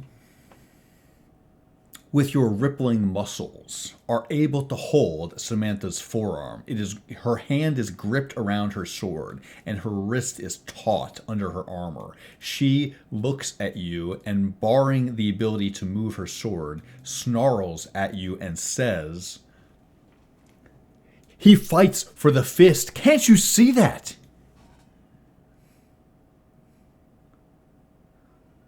He only wishes to avoid the slaughter of these insignificant ones. These are enemy combatants. Do you see their uniform? They aren't currently a threat now, are they? Where do you think the fortune goes? It's all part of their system. Schrutenberg. Funding for the fist is no different from taking up swords for the fist. You are wasting your rage, and I do hate to see that. You need to cultivate it. You need to hone it. You need to save it for the occasion when it's worth it. Is this worth it? Look at these. There's a peasant running in the fields. You stabbed that one in what? 1 hit? Please, Miss Rittenberg. She locks eyes with you and says,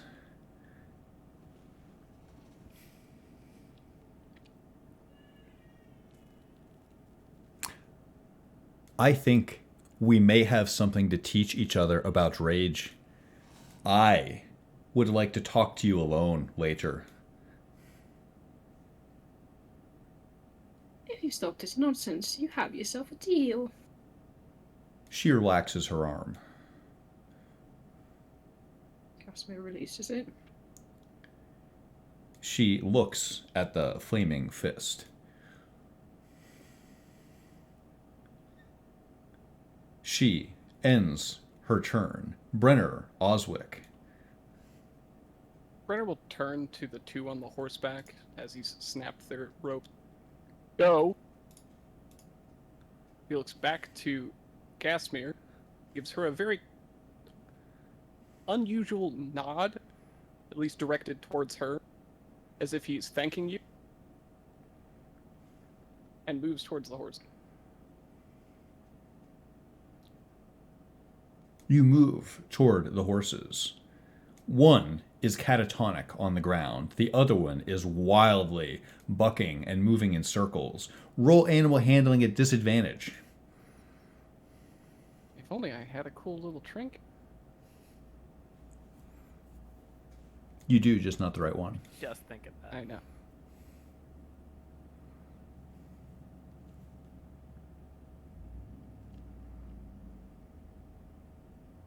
A 9. You can do nothing to grab the reins of this horse that is running wild. Nothing gold with a 15. Can she run up to the bucking horse and cast Beast Bond? I don't see why not.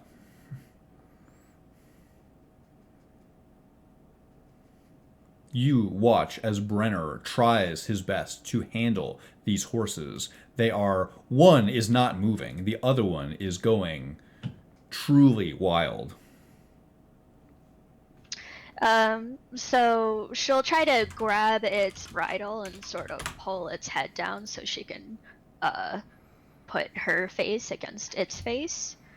And through the telepathy of the Beast Bond, she is going to be thinking of calm waters and a peaceful sky. You use this telepathic link to establish a oneness with this horse. You cast calming images into its brain, and it quickly reaches a state of tranquility like that. Brenner, how impressive, right? The Flaming Fist, go. Or no, I'm sorry, Gastmere with an 8. I think Casmir has kind of already accomplished what she set out to do outside her turn. So she's just going to stand ready and see that Samantha doesn't do any sudden moves. You- She'll keep staring at Samantha. You hold your action, it sounds like. Yes. The Flaming Fist, go.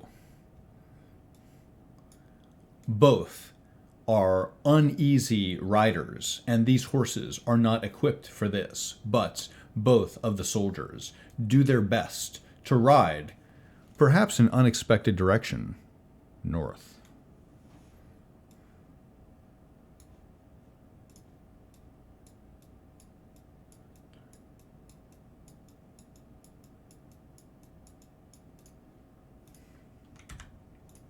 The Flaming Fist Archer to the east is gone, past your field of vision. Taldred Talton with 6.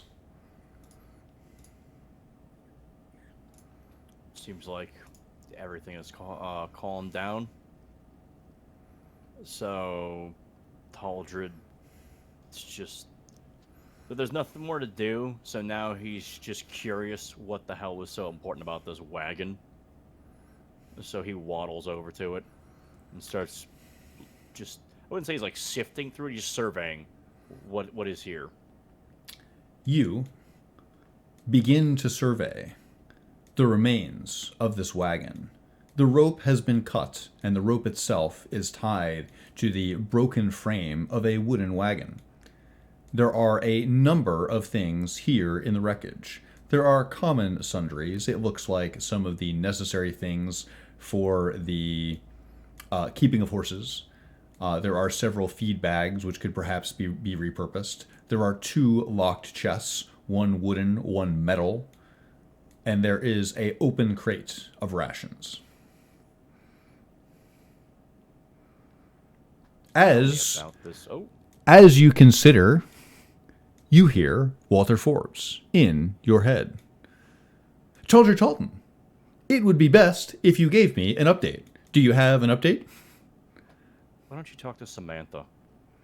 I tried, but she didn't answer. You're killing me, Forbes. Taldred Talton, are you out there? Out where? Hello? Yes? You have a conversation with someone distantly. It seems like the connection is bad. The connection's bad. It is difficult for you to communicate with one another. Something is getting lost in the plains. It remains your turn as you kick over bits of wood to investigate. Tell me about this metal chest. One moment.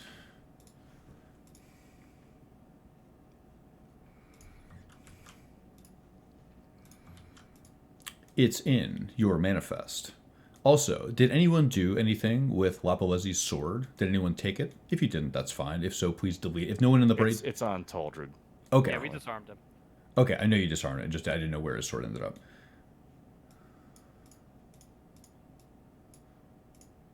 There is your locked metal chest, Taldred.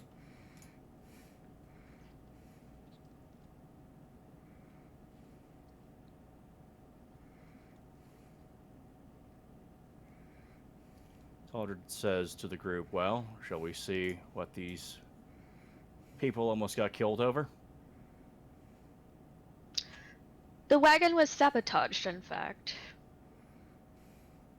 They were never going to make wherever they were going. Are we sure it was their wagon? You think that they are camouflaging themselves?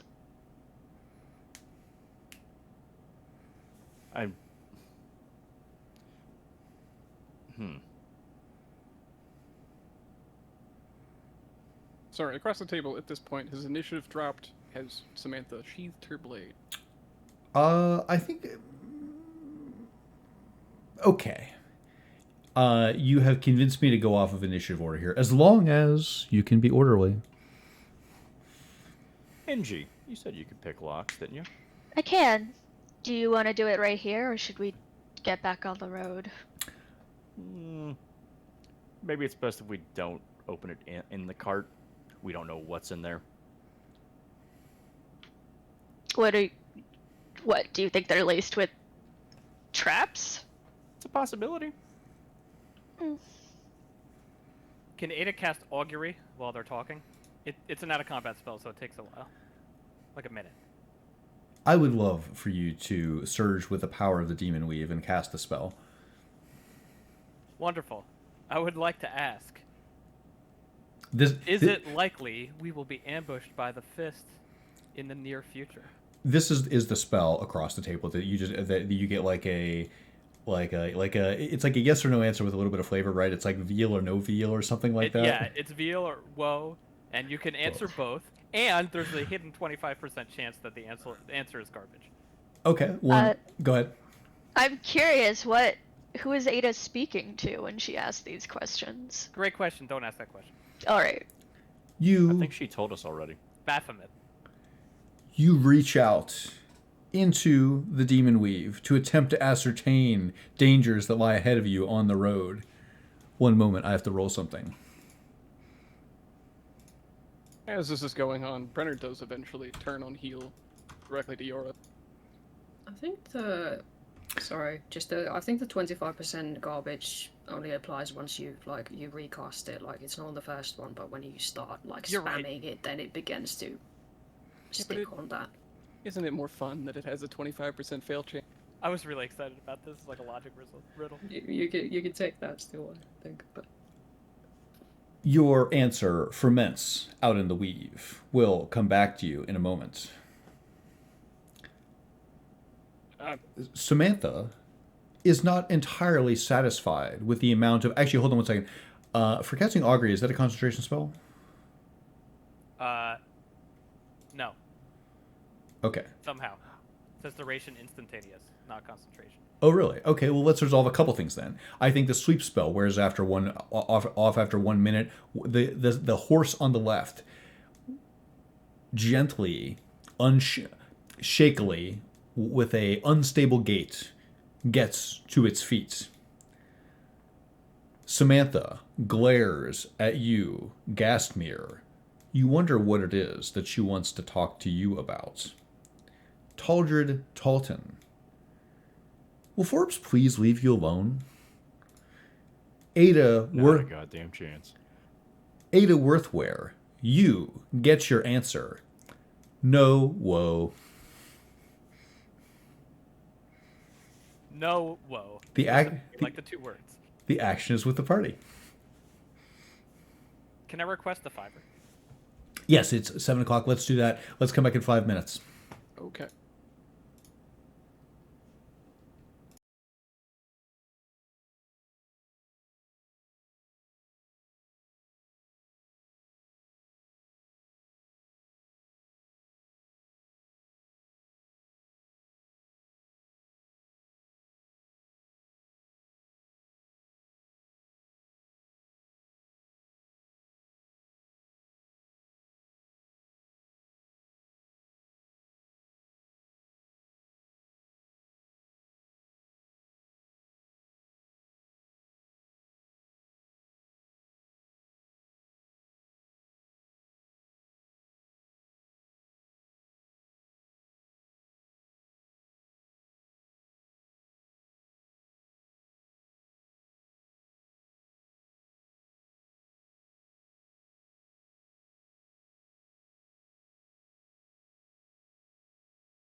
Ian, my character's gonna yell at your character. I'm sorry in advance. It's okay.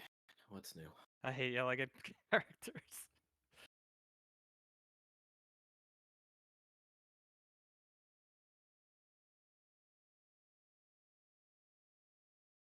Got a little sneaker in the background. Which one's that? Bacon. Ah, I love bacon. Same. I'm cracking open the second wine you got me. Oh, nice.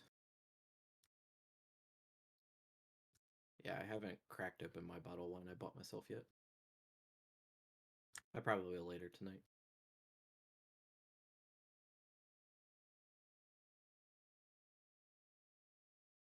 Smells good.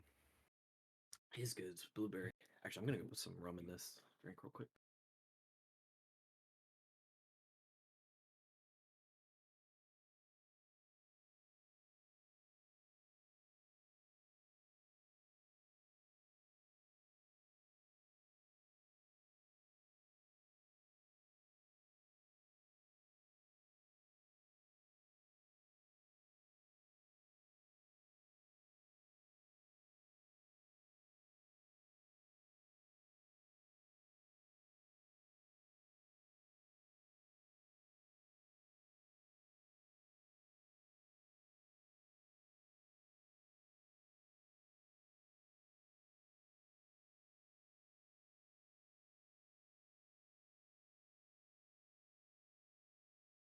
Word up.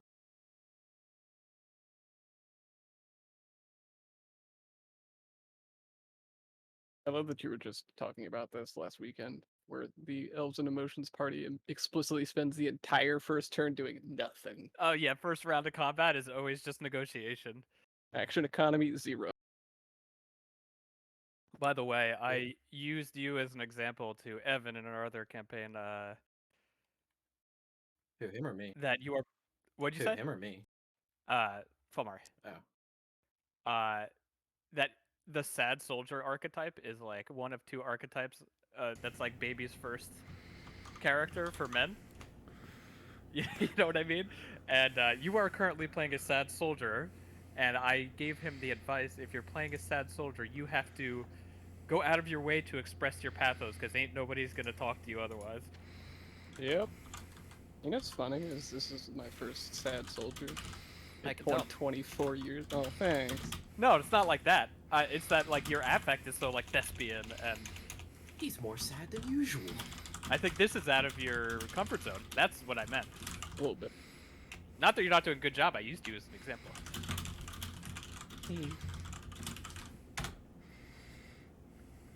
No, just was joking to Dave right before you get back, Mike, that the Elves and Emotions party's action economy on the first round of combat is always 0. It's like, no, don't do that, don't. Yeah, it's really funny because now to me it feels like the entire party is Eden, and except for NG and Gasmir.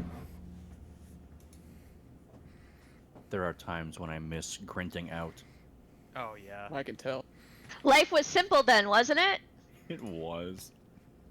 I remember the combat on the boat versus the Bronze Dragon, where Tierney cast haste on Grint, and it was like battle mode Grint engaged.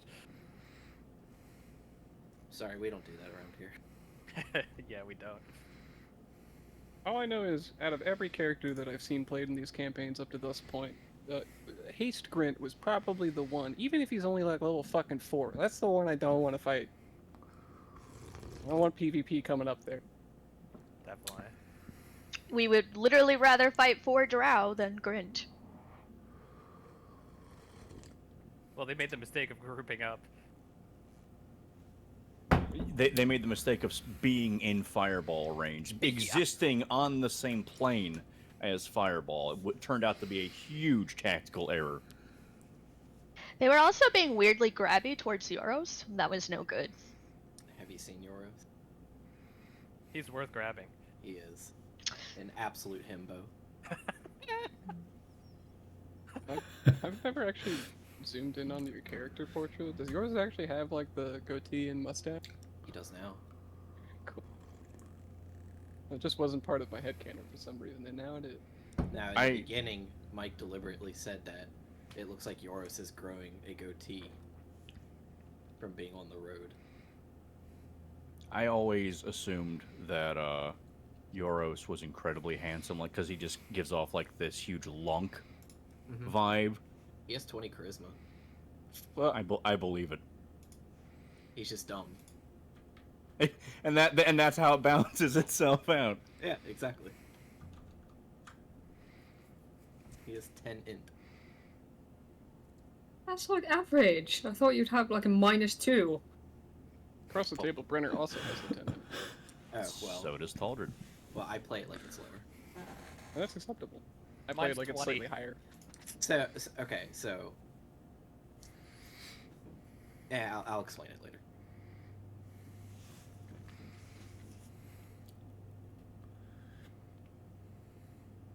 I think we're Gucci. I agree. Everybody's here. We're back.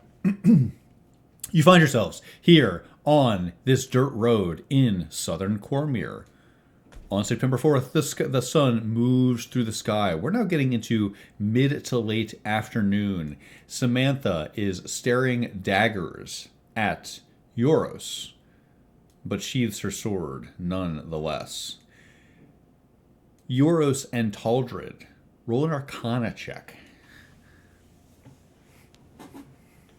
Can I ask what this is in regard to? It's in regards to Forbes' spotty communications. That Taldred will just auto-fail. Like, that is just not anything he would know about, I can tell you that. You autofill, you don't even care. Euros, you know how the Flaming Fist passes these messages, and it has something to do with the political boundaries of the area that you're in. You wonder, did your actions influence this? It's the party's turn. Sorry, I got cut off before we take our break. Brenner turns on heel and looks at Yoros directly. He lets out a deep breath. My apologies, tensions were high, to say the least. I haven't put away my sword yet, but I have lowered it. It's fine. Nobody died. That's what matters. Yeah. In any case, are we done looting the cart? Can we get on our way? Not yet. We're going to Working pick on these it. locks here. And she will attempt to pick the lock on the metal with the thieves' tools that Forbes helpfully provided her. Ooh, can I provide guidance? Because Taldred is very invested in this as well. You may need to. Is that a plus? Is that a D4? 1d4. Roll dexterity.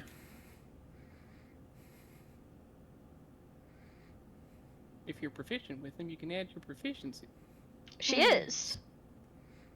Wait, is she? Wait. And you can add your guidance. Yeah, it's under tools, so I think she's proficient. Yes, I believe you are proficient in thieves' tools and a kit you carry.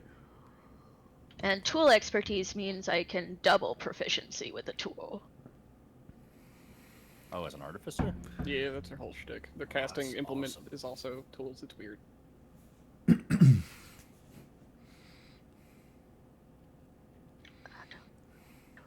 Okay, I'm rolling the D4 now. 29. You, and this is there are two chests there. Currently all investigation has been on the locked steel chest, is that correct? Yes, that's correct. You're 29. You deftly start to maneuver the lock. While you're working, Samantha walks over, kicks over a piece of the cart, and takes a ration out of their crate and eats it, watching you. You open this locked box. Inside are the spoils of the fist. There's a large metal shield in here. You realize you've seen this before. They must have taken this from someone. Oh, we did see an interesting shield from the Centarum vendor. That box is a lot bigger than I thought it was. Alan! Oh, wow. Oh, is that the shield that Taldred was looking for? This is it's a chest, so it's not small, it's pretty big. Gotcha. Much larger than like a footlocker or something like that.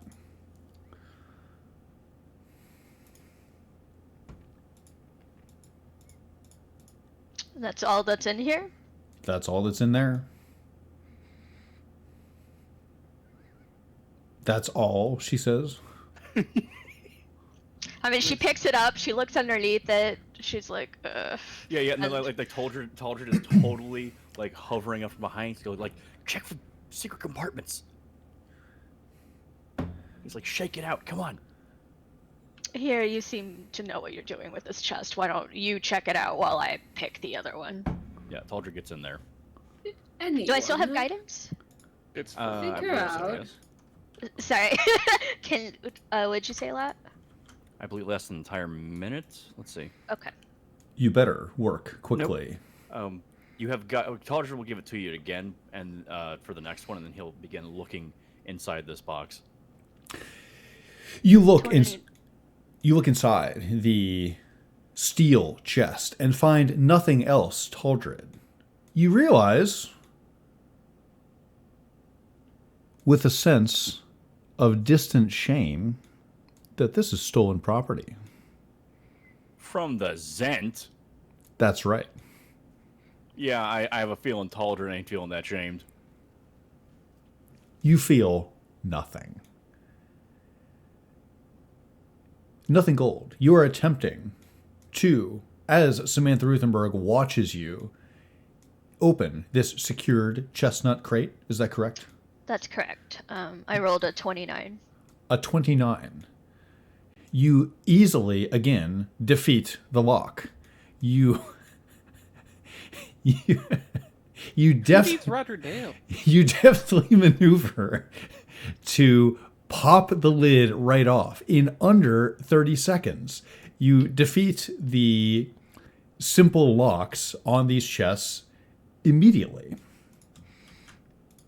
You find that this chest is full of gold.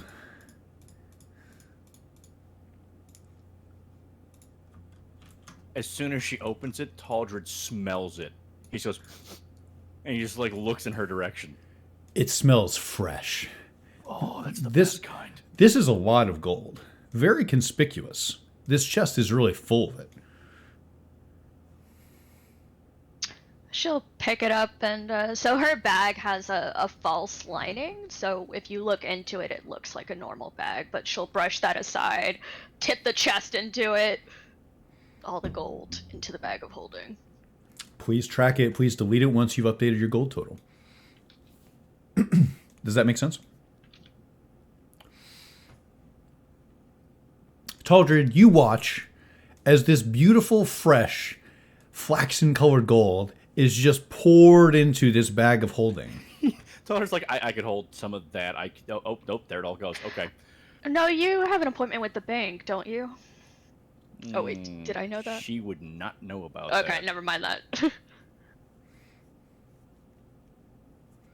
At this point, Brunner has come off of the cart to come inspect what everybody is doing. You, Brenner Oswick, inspect a bit of common pillagers who are now masquerading as your companions. Across the table, Brenner feels no shame in taking things off the spoils of the battlefield. This is what he's done since he was a little wee lad. This is how a mercenary company stays afloat. Damn right. Like the flaming fist. He peers over the open chest with the shield, taps on it. My gist is that this is supposed to be a humans holding the line against demons sort of motif rather than a demons overtaking humans motif, correct? That's exactly right. He taps on. You tap on it. It makes a faint ringing sound. The craftsmanship here, as well as the enchantment, is truly colossal. It's very nice. Sorry, the quality of craftsmanship, I should say. Across the table also, Brenner watched Taldred try to buy this thing. He looks at him.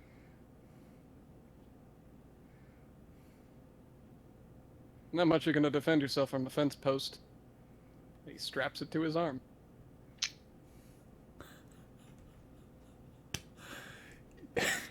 You immediately strap this shield to your arm. Taldred, you see this. Brenner just grabs and takes.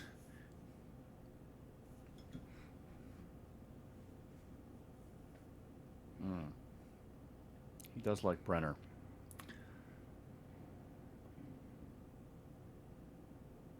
Distantly, somewhere, you wonder what the expression on Joaquin's face must be. But Taldred didn't like work for the shield, so it's not really anybody's. So he lets it slide off. He goes, fair enough. Did Brenner already have a shield? He did. I was about to cut myself off. Before he goes back, he actually hands you the shield. If you want another art project. Yes, please. I'm not too partial to that one. Try to scrape off all the paint I could. And you get the gist that, obviously through your artistic merits, that at one point or another, this thing held the gleaming symbol of Torm.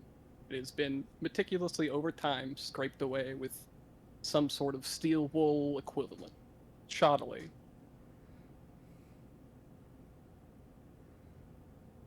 Did you do this? Yep.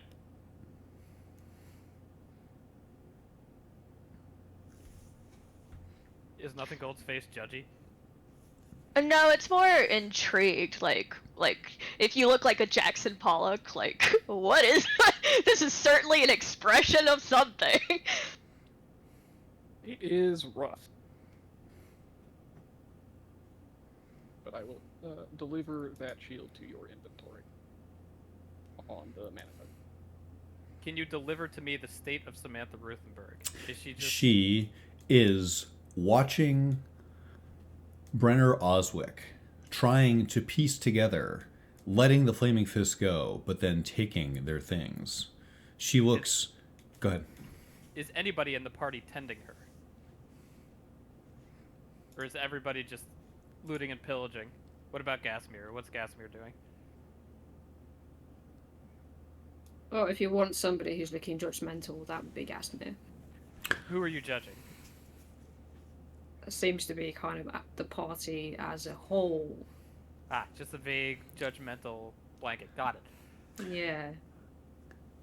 Gastmir, you notice that Samantha is eyeing you up as you do this, and you sense that you are sharing something, a strong judgment of the people around you.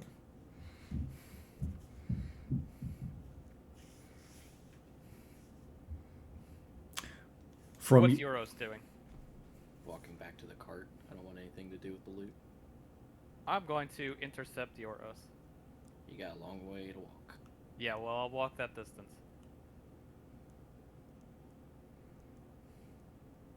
When I get to you, I'm going to grab your arm. Okay. What's your reaction? I'm like, you know. I mean, I assume it's not going to hurt, so I'll just turn around. Euros, a word. I'm listening. Over here, how about? What, in the cornfield so we can get ambushed? There's no ambush. I asked the higher power. There's no ambush. And I could have told you that. Euros, a word. Very well. I'll pull up close to Euros' face and say, don't fucking counterspell me in the middle of combat. What the fuck is your problem? Do you have no trust for me? I was assuming you were going to kill 3 innocent. I saw what you did in the swamp. I killed none of the Fist. You killed your commanding officer. I made pains not to kill unarmed people, not to injure them. I am not looking to massacre people. I would think you would have a little bit more of a long leash for me. And you're a boy wearing his father's suit with that magic. You don't know the first thing about it. I was going to haste her and drop it to stun her. You're right. I don't know about the magic. I don't want this magic. So I am trust stuck me. with this magic! So trust me. I'm on your side. Well, when comrades former comrades, whatever you want to call them, are about to be slaughtered by this hot-headed paladin with some kind of faith that none of us know about, and then you're over here casting who knows what, I kind of had to act in the moment to save people that were unarmed. How was I supposed to know? You're right, I don't know what you were casting. You're right, I don't know anything about this magic. And you're right, I don't want this magic. So, for now, I did what I could. I acted what I thought was best. And that's what I did. In the future, what's best is not counterspelling me. You understand. Later in the day, I may need that spell slot, and so might you. Take a nap, you'll get it back. Or is that not how it works for you? Yoros, do not counterspell me again. I'm serious. I'm on your side. Promise me. You will never, ever even remotely think about casting fire or whatever on innocents. I never have. I had plenty of opportunities, and I passed them all up. Okay, but I don't have to promise you shit. Just look at what I've done. Yeah, and look what I've done. I Well, am. I'm the only one half the time trying to stop you guys from killing everybody. Excuse me. This is simple. Do not counterspell me again. I'm not going to wait for an answer. I'll just walk away.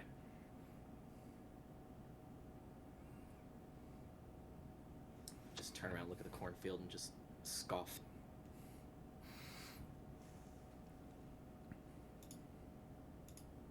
I'll stalk over to the group, with eyes on Samantha.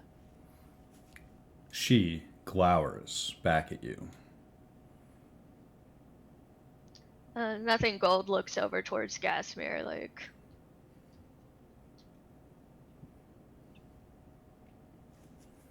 I'm just going to keep Yes. her in eyesight.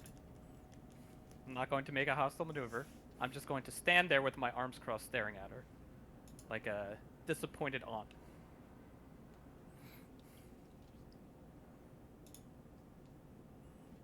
If we're all quite done staring at one another meaningfully,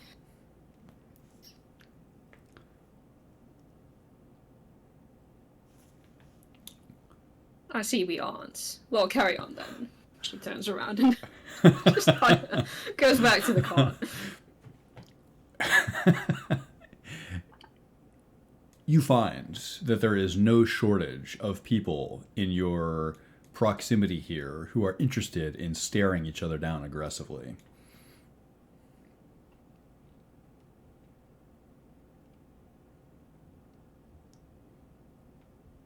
Are you planning on fleeing into the cornfield, Euros, or do you intend to join us? She calls out into the distance.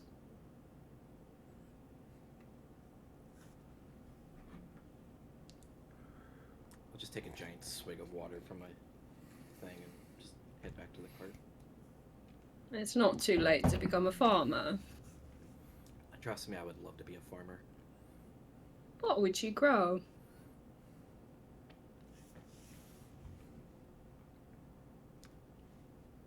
I don't know. Never thought of it. Well, you have about, what, at least a day and a half to think on it.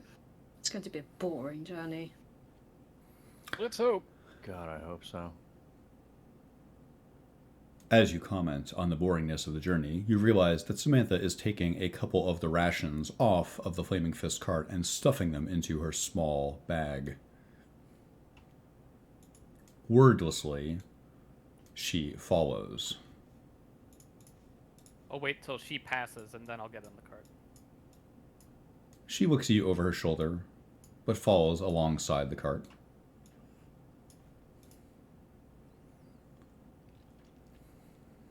Once everybody is back in party, there's a special word for being around a cart. I honestly don't know.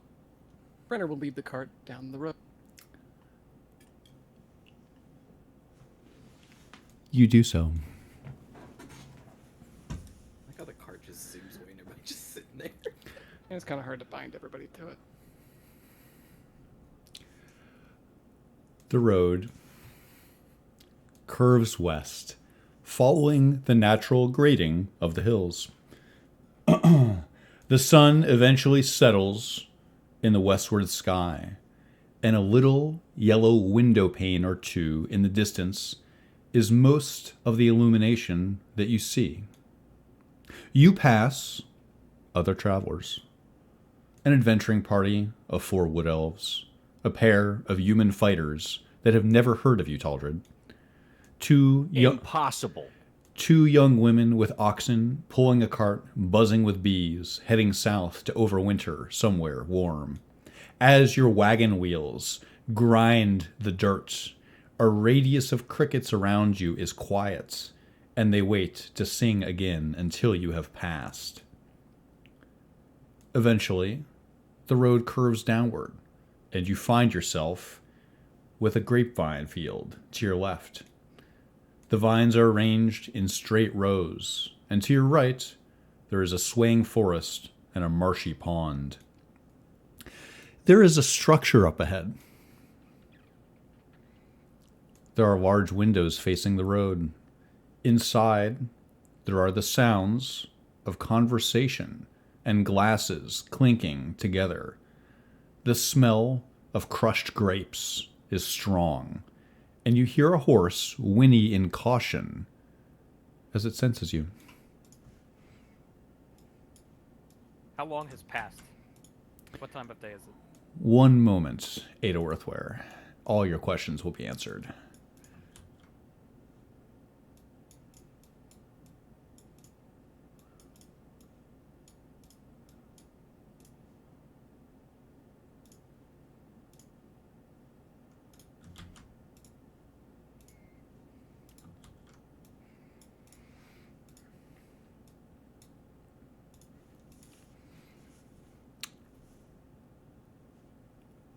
The sun has settled into the tree line on the west, Ada Worthware.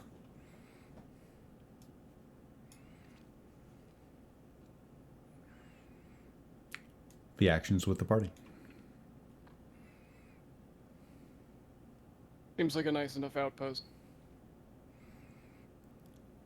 Yeah, I'm a little hesitant. Bren Roswick, you survey the situation. You infer 2 things. 1, this is probably a public house. 2, yes, you are concerned about something. What is it? What about this situation troubles you? What are you watching for? I don't want to wake up in the morning where I've brought the terrible wrath of the Githyanki upon unsuspecting strangers. You worry about the second order effects of your actions. I don't think this is a good place to settle down. Why not? You want to sleep out in the open? If you want to burn down a building in the morning, yeah. Probably for the best. It's better their grapes than their lives. Why? Would You're the not- building burn? I don't know, maybe the 2 dragons that come along with the spelljammer? We are negotiating, are we not? Could be. Our negotiators are confident, are they not?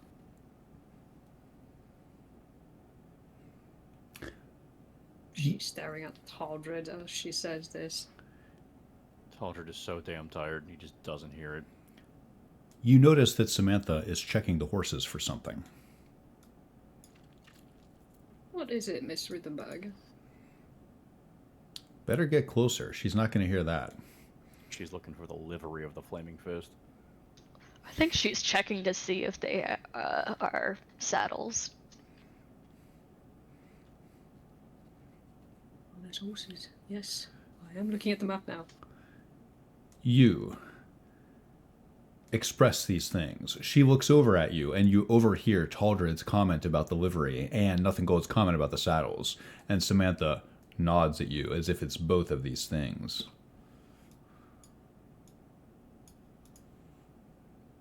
You observe what she observes.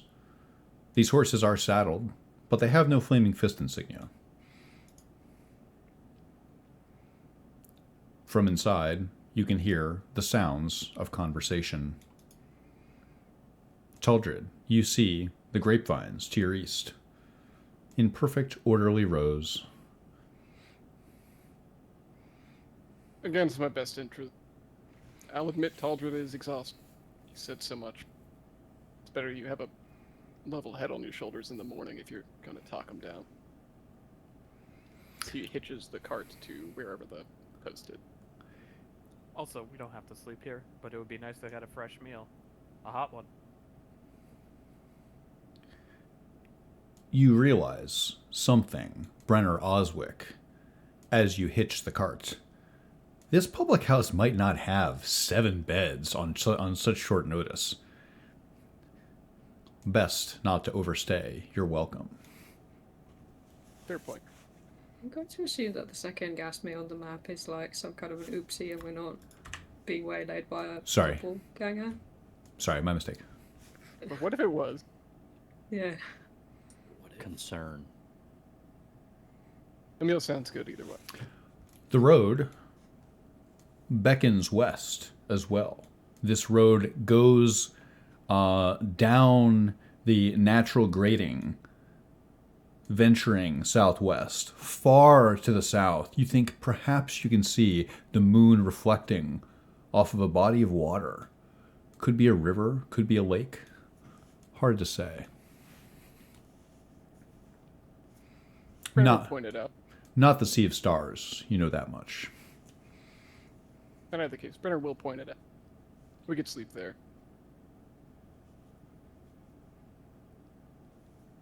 If need be, we're likely camping either way on part of the strip. Safer to only have one way for people on foot to try to waylay it. I have my doubts of fishmen rising from the sea.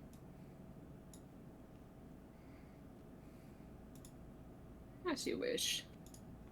I think we should get a bite to eat regardless. Brenner is walking towards the door at this point. Should you choose to enter this building, arrange yourself by the door. Is that between the 2 windows? That's correct. Should you choose to stay outside, obviously that's fine too. Just let me know and I'll split the party. Or actually, I need you away. Who is going inside? Nothing gold and Euro's staying outside, correct? Got it. One moment. Is Samantha going in as well? She is. Okay. She is right alongside you.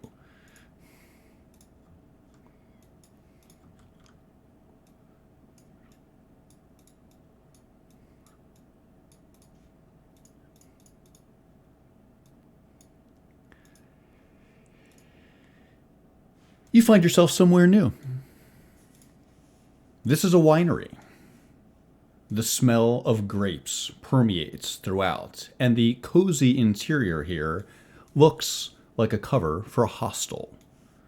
The door to one of the bedrooms is open, and you can see inside that there are a number of narrow beds. Here in the main hall, there are a number of people having a conversation. Brenner Oswick, you know 2 of them, and they immediately call out to you. Brenner immediately livens up. My men! As he holds his arms out wide and runs straight towards them. Iron Mane, you called to us and we are here to answer. Elias has a bit of a flourish to him, doesn't he? His mustache has an extra curl to it as he smiles warmly over at you. There is a 7-foot glaive resting diagonally on the wall behind him.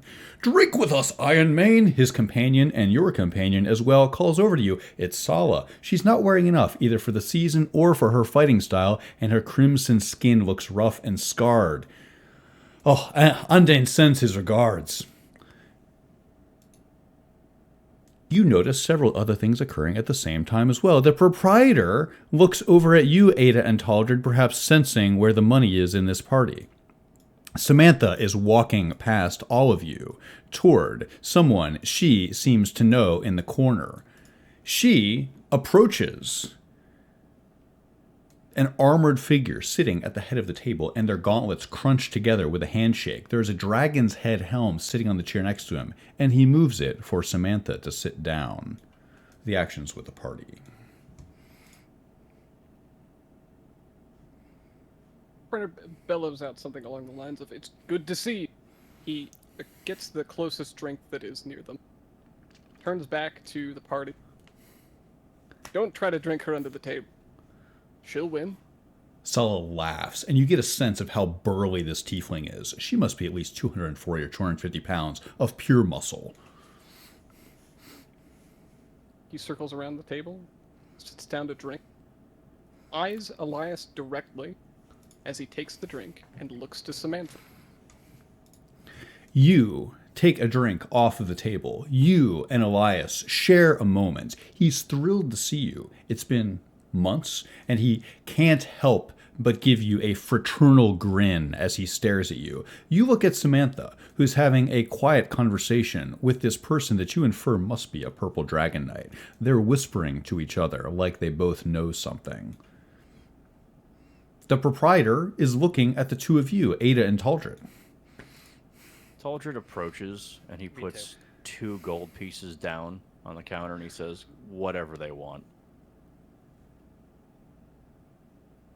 You place 2 heavy gold pieces on the counter, and you say whatever they want. The proprietor leans over at you.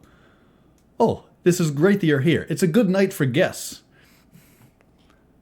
This is so great that you're here. Let me get something started. I'll open a bottle for you." He presumptuously eyes you.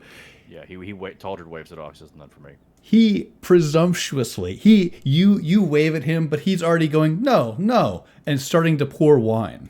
"Let me open a bottle for you. I'll start a tab." Before you know it, he's handing you a glass of wine that you specifically refused. Just take it, Taldred. Yeah, okay. "What name should I start the tab under?" Taldred Talton. "Taldred Talton? I'm Tony Lamartino." Nice to meet you, Tony. Let me tell you, it's a shit day for travel. "Oh, that's what I've heard. That's what everybody says. Tough day to travel. What day isn't, though, you know?" Perhaps you're right. People say that about me. So, Tony, So, you are... Ada, So, Ada. how many beds do you have open in this place? Open. Hold on. He starts writing something down. You can see that he's starting a tab for Taldred. He says, well, it's a hostile type situation. Well, I don't know if you've done that before, but some of the beds are spoken for. In the western room, we've got 1, 3, and 5 are spoken for, and in the eastern room, we've got people in beds 1 and 2. Means we've got a total of 5 beds, I suppose. What's the rate? What's the rate? Golden Knight. Reasonable, I'd say. I agree. I'm gonna glance over my shoulder at who is labeled Ari. She is already watching you. You find yourself looking at a contemplative human sitting by herself. She has a large smile, but there is no warmth in it. She seems to be studying you, Ada Worthware. Her leather armor is snug and seems to be made with surpassing craftsmanship. She doesn't say a word. I'm going to move my seat over to here, so my back is further away. You do so. She smiles and looks at the fire. I'll smile and give her a curtsy nod. Brenner, you become aware that there are 2 older humans having a friendly conversation immediately to your left. They give you the energy of 2 former co-workers. Outside,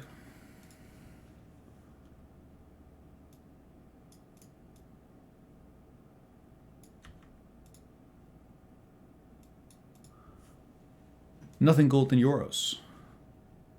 The darkness cloaks you. There are crickets all around you. From inside, you can hear lively conversations.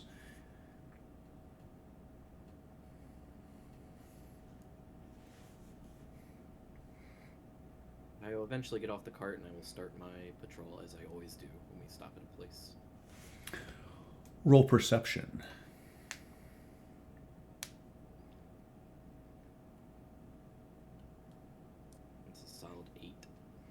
You look around. You look in the trees. You catch the last glimpse of an owl taking flight silently. You see nothing threatening.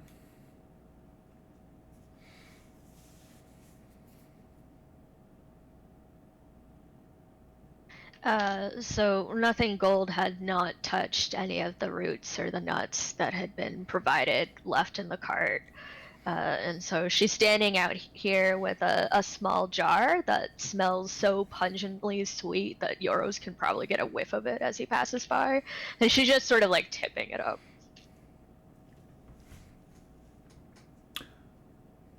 What is this? What is this sweet-smelling substance? It is the royal jelly that was produced by the Horn of Shanti. You have a jar of royal jelly suitable for raising bees or people to be much larger and stronger. It's extremely nutritive.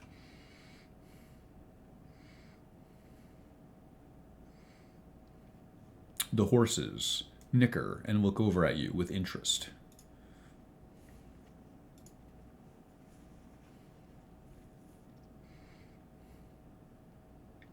You should eat as well, Yoros. I ate earlier, I'm fine. Do you want to talk about it? I don't. All right. Meanwhile, inside the public house, we find someone who desperately wants to talk. It is Elias, who leans over the table at you, Brenner. Says, Iron Mane, what can we do? Truly, where are my manners? Brenner stands up from the table and begins to point out the party members. In doing so, he's also trying to convey directly to Elias and Sala through his military cant while pointing at them, as if to confer that those are the only two that came along. You pointed at, remind me again, Taldred, and who is the other person?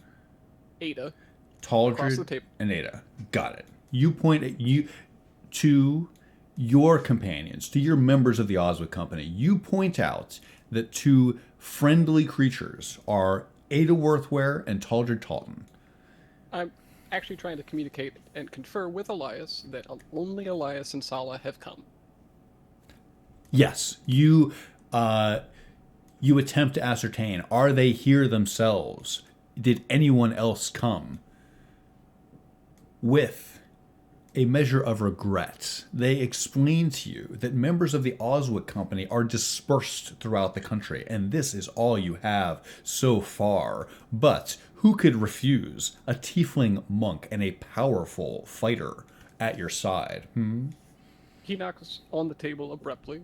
Ada Worthware, Taldred Talton, also my companion, and he points towards Samantha across the table. That's Samantha.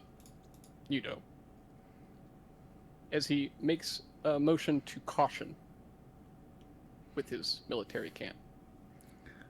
And of course, who could forget, he puts an arm on the shoulder of Lissa if he lets her. Lissa Gasmere. Rasmir lifts her eyebrow, but she allows it, and she rises from the other side of the table and leans over to shake their hands. This is Elias, that's Sal. And A pleasure. you can tell that Brenner is kind of caught a little bit aside as he's trying to find the other two of his cohorts that he thought entered with him. He's all taken up in the... As you look around, you catch the eye of Tony Lamartino, who leans past the denizens of this side of the table to place a glass of wine in front of you without asking you. Thank you. We have others.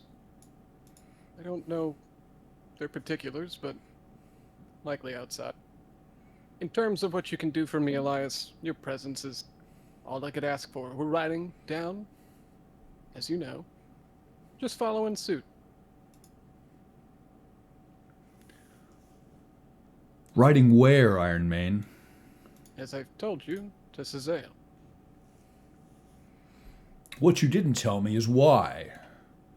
Oh, what I did is he nods warily towards Samantha. He does his best to give a subtle glance to Samantha. But enough of that. Drink. They require no additional encouragement and both pound these glasses of full red wine. The wine flows over the table. Taldred, Tony looks at you and gestures toward the table and says, "Oh, they're with you, right?" That's right. You see he writes something down next to your tab. "Oh, very good, very good." "Oh, excellent. Oh, what a night." Yeah, what a day. "Very, very good."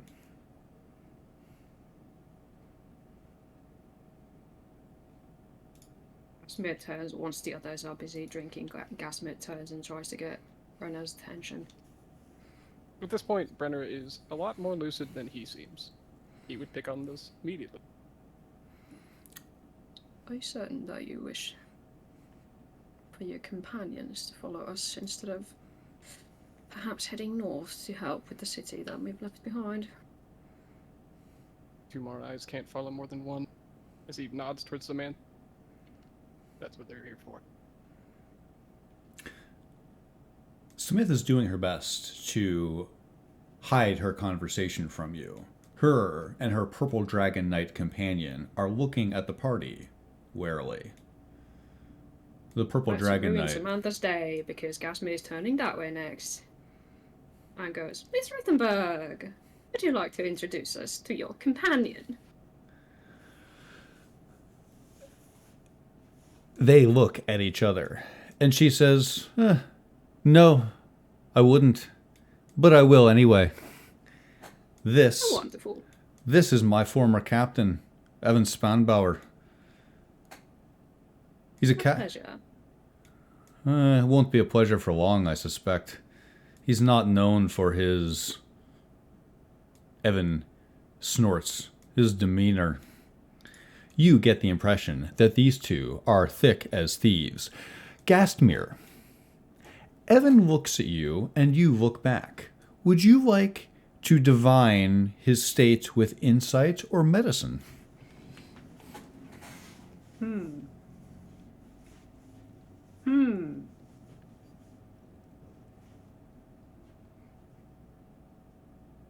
guess maybe inside. Roll it. Just checking this item because I think I'm wearing the drow clothing, which gives me expertise in insight,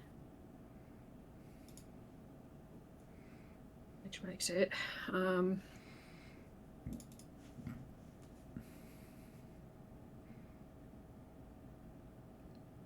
it's 5, I believe. Okay.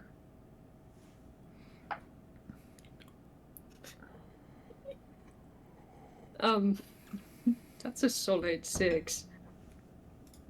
You see that Evan's words are drawn out, and that is not a drawl. His armor gleams like it was polished this morning, but there is a fine mist of vermilion wine on the protrusion of his breastplate. He eyes you up and snorts again. "Sam, I thought you had better friends than this. I don't know who this lot is. What do these guys have to do with anything?" Oh, we're not friends yet. We're working on it. Samantha nudges him and says, lowly, "I don't think she's one of the bad ones. On the other hand..." She tosses her head as if to indicate trouble outside. Evan nods and goes, "Oh yeah? All right, I'm tracking that." Ada. Tony places another glass of wine in front of you. "Ah, some date? Did you eat yet?" Date? Excuse me? No, not exactly like that. We're just travelers. "What are you saying? Do you need something to eat? Why are you so uptight?" Eat. Yeah. Yeah, eat. Yeah, What do you have? well, we have lots of things. What do you want? Let's start there. Something hot. Something hot? I got beef stew just for you, baby. I will sigh. Oh, it's how great. It's great. You're going to fit right in here. As he walks past you, he claps his hand on your shoulder 2 or 3 times. I will tremor when it happens. Ugh. Oh, it's great to have you. He grabs your shoulder and rubs a little bit. Oh, it's great to have you here. Okay. Just Okay. the beef. Okay. He leans over the table, looking at the 2 older spellcaster-looking people who are sitting at the foot of the table. Without asking, he hands them glasses of wine that seem to be sitting, waiting on a tray here. Oh, this is great. Just great. Oh, what a night. Checking outside. Under the cloudy sky.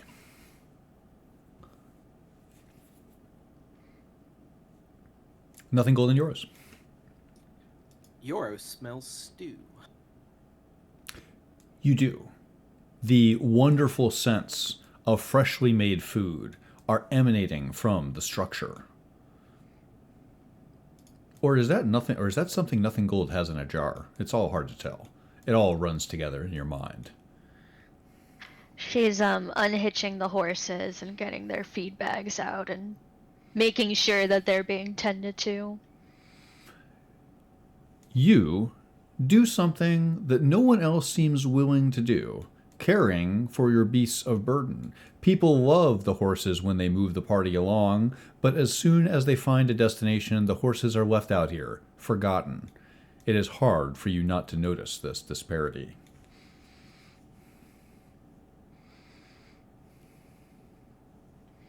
As I finish my patrol, I will come help.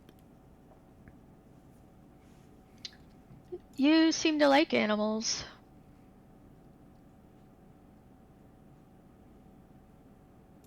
I lived near a farm when I was younger. I tended the animals with my neighbor. Did you keep... One of my more happier memories. around here, or... No. I'm actually not from this area.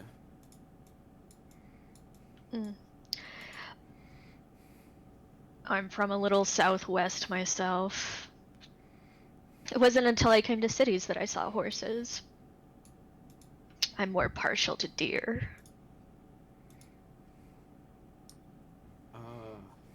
Deer are fine, I suppose. I don't have a particular opinion about them. I just know they run into carts all the time, and it's not very great.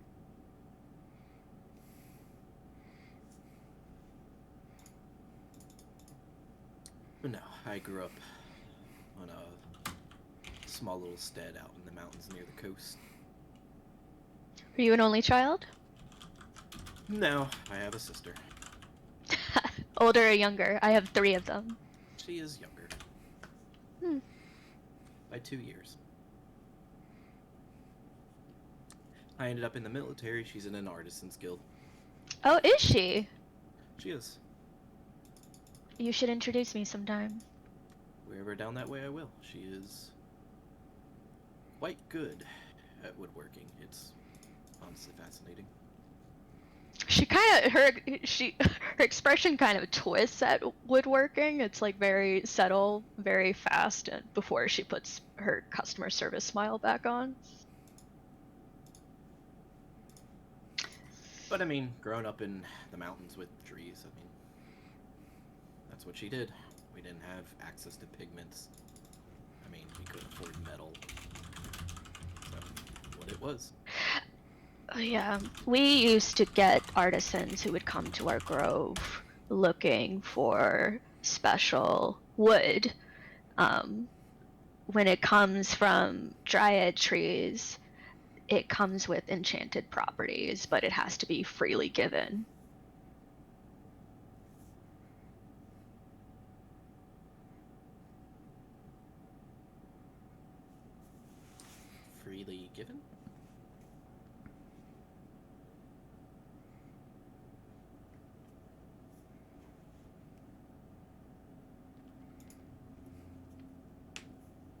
She just sort of smiles and shakes her head. So I'll be straight honest with you. I only caught half of that. That's why I'm asking a question. Oh yeah, she was just making a joke about going to get enchanted wood from a grove. Okay, so it's gonna pass over my head either way. Your humor sails over Yoros's head. Back inside the public house, Tony Lamartino has returned with not one but two bowls of stew. He places one in front of you, Taldred. He places one in front of you, Ada. He says, beef stew, hot and fresh. That's what you ordered, right? Thank you, Tony. Tony, that's right. Tony. Taldred looks around. Is anyone else eating the beef stew? He sees you looking around. He says, no, come on. It's for you. Come on. Anyone else eating the beef stew in this establishment? Hard day on the road. Your paranoia rushes through you. You don't see anyone else eating the beef stew, but you certainly see a number of miscellaneous plates on the table, on the grate table. You see... Says, I already ate. And he pushes it away. Tony pushes it right back. He says, whoa, whoa, whoa. It's considered extremely bad manners to refuse food when someone offers it to you. I understand that, but I'm watching my figure. You weren't... I'll make sure it finds a home, and I'll grab the bowl. You're on the wrong audio input.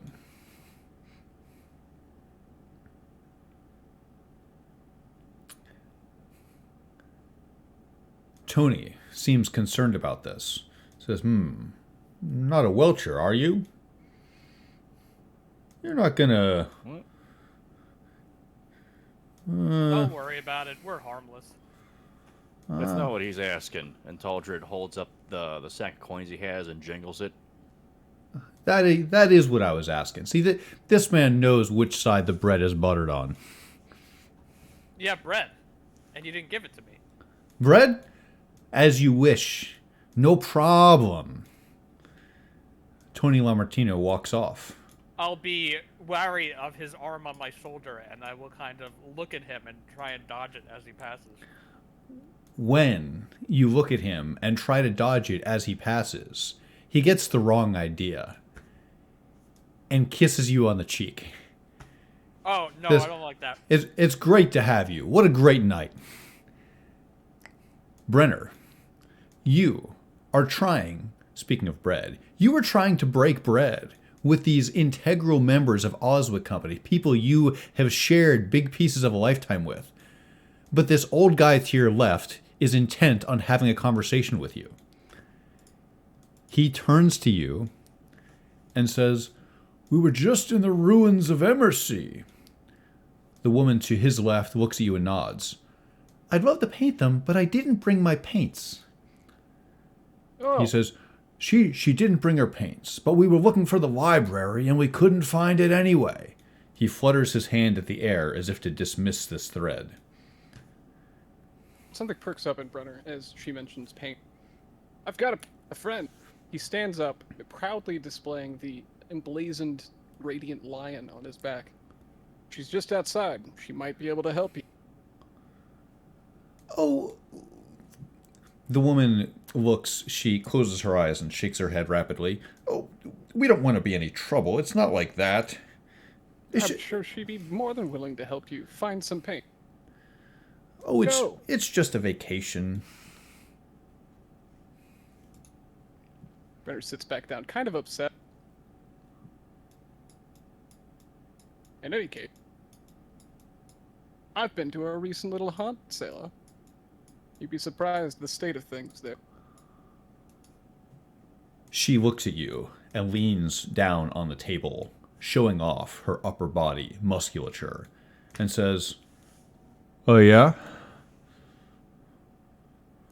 Yeah, an iron fist found itself right around those Right around those. mugs. Sorry. She nods her head at you appreciatively, but you're not sure she quite caught that. It's kind of loud in here. She very well might be drunk as well. Since you've sat down with her, you've watched her drain 2 or 3 glasses of this wine. At the This is end, to be expected. yes, you have come to expect this from her. In fact, you get the impression that the overall intoxication level at this establishment seems very high. Tony Lamartino comes and hands you something, Ada. It is a basket of brown bread. He immediately goes to his ledger and starts to write something down. So let me get this straight. So Ada has like eaten through an entire bowl of stew, started on a second, and is now like grabbing for bread, and Taldridge just watching and like he can't look away. He's like, where is all of that going? Oh, very good. What a night. He looks up. So glad to have you here. It's very nice. Even though you don't respond, he nods. Dig out a little, trying to look intentionally unattractive. What else can I get you? Nothing for now. We'll just hold on then.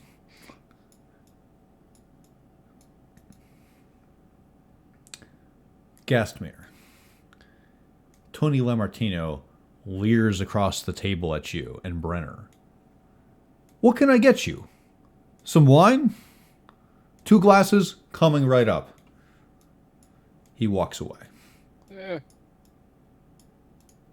If you could serve us some food as well. Gasmere calls after him.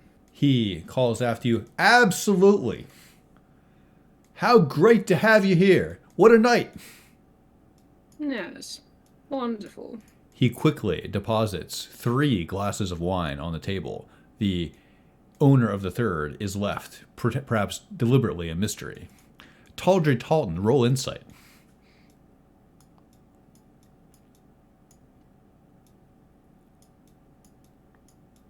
Dirty 20. You feel like you're being fleeced. Fleeced? In what manner? Like I mean... With as successful as they've been financially lately, he kind of doesn't care, and he wants everyone to have whatever the fuck they want, and just forget about the bullshit that they've been through recently. You embrace the Bacchanalian spirit of everybody get whatever you want, and you observe that Tony is helping you do this as he provides Gasmere and Brenner multiple drinks and bowls of hot beef stew. Looking back outside, well into the dark evening, we find Euros and nothing gold.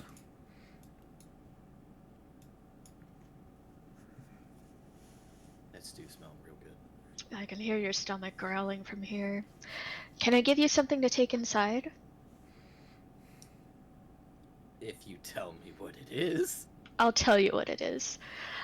She will cast a tiny servant on 3 gold pieces that she's pulled out from her pack.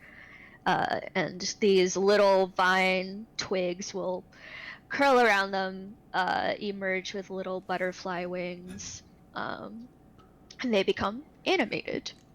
And she hands one of them over to Euros. Are you supposed to buy anything with a butterfly?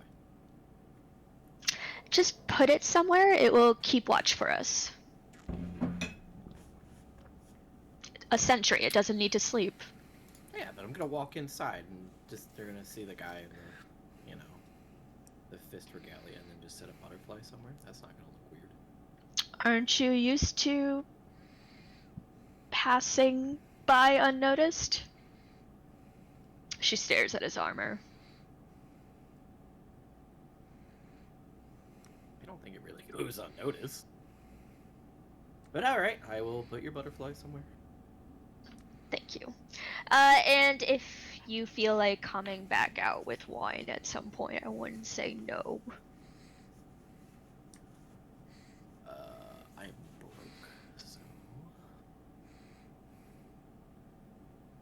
She gives him 5 gold. Yeah, I'll come out with some wine. Good boy.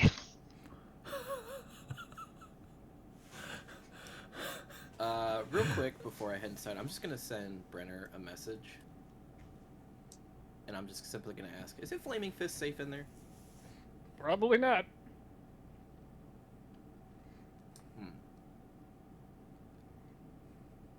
Brenner says it's not safe in there. Why is that?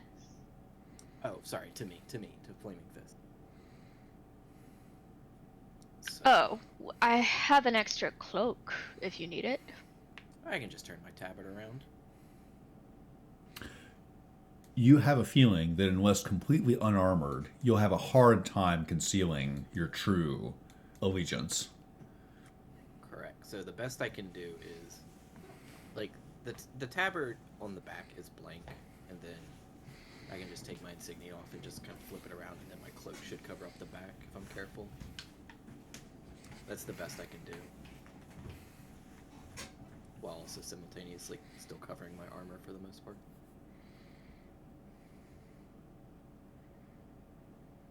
Well, hopefully this will do well. Sorry, I was doing bookkeeping. So as he's turning his armor around, is any of the insignia on his side visible? Roll insight.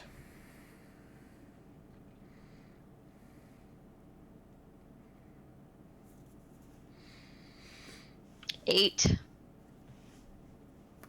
You think it looks perfectly serviceable. You're reasonably sure that nobody could be able to tell that he's a member of the Flaming Fist. What's the problem?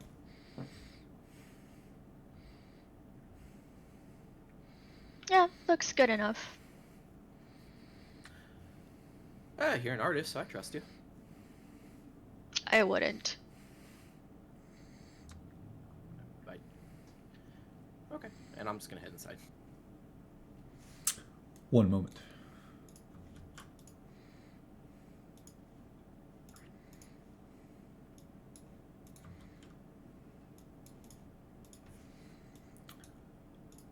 Euros, you arrive somewhere new. As you walk in, you see a human woman look over her shoulder at you, cock her head a little bit, and then go back to looking at the fire by herself. From across the bar, Gaspar and Brenner, someone yells right over you. It's Tony, who seeing Euros goes, "Whoa! More people? How perfect! What a great night! Oh, come on in!" Yes, Yora. You fall into a closet. Anyways, meet my friend. Oh, he's your friend. Excuse Better me, nod. Mr. Talton. He's on your tab, right? That's right, Tony. You said it. You said it. What can I get you? Oh, well armored, aren't you? What do you need? Beef stew and wine. As you wish. 2 things we have. Absolutely. What a great customer. There'll be anything else. I'll need another bottle of wine for my companion outside. A bottle. No problem. So I walk by, I'll just give Taldred a pat on the shoulder, and then I'll kind of just sneak the butterfly onto him. Like purposely, or like does Taldred see this, or are you trying to put it there surreptitiously? I think it's kind of, I want to be away with this butterfly, I don't know what to do with it, and it just kind of slips off my hand. And maybe it can hide amongst your... If so, but is it in Taldred's field of view? I would say not, because I'll be putting my arm around you and giving you a pat on your right shoulder, and maybe the butterfly can slide under your pauldron or something. So you're putting the butterfly on there. Yeah. Just got the reverse pickpocket. Yes. No. Roll sleight of hand. I was gonna say, let's roll sleight of hand versus perception. Let's see where this goes. 10 Roll the perception. with disadvantage. Oh wait, no, you're not drinking. 7. It goes Nice. unnoticed. It's fucking sad, man. Euros. You don't think he caught that. What you do catch is the proprietor of this inn, whose name you don't know, slams food in front of you. He has a glass of wine, he has a bottle of wine, he has beef stew. He's struggling to carry it all, and then he places it down in front of you. I'm just gonna dig in. Taldred turns to Yoros and he kind of mutters out of earshot of anyone else. He says, "Try not to drink too much. We have a busy morning." Noted. I'm more hungry, if anything. The I'll be- just say to Taldred. Taldred, eat, drink. What else are we fighting for, if not this moment? I don't drink. Then eat. I This ate stew's pretty good. already. Have some more. I'm fine. Suit yourself, and I'll get up. You get up. Tony calls over to you. It's kind of a full house today. Not many, pretty much just standing room, I guess, unless you want to sit at the bar. Do you need something? I need for nothing. Thank you. Well, if I get nothing in stock, you'll be the first to know. Very good, very good. I'll give him a fake laugh and immediately turn away to conceal my derision. You can hear him over your shoulder with a real laugh. Sorry, Taldred, Euros, continue.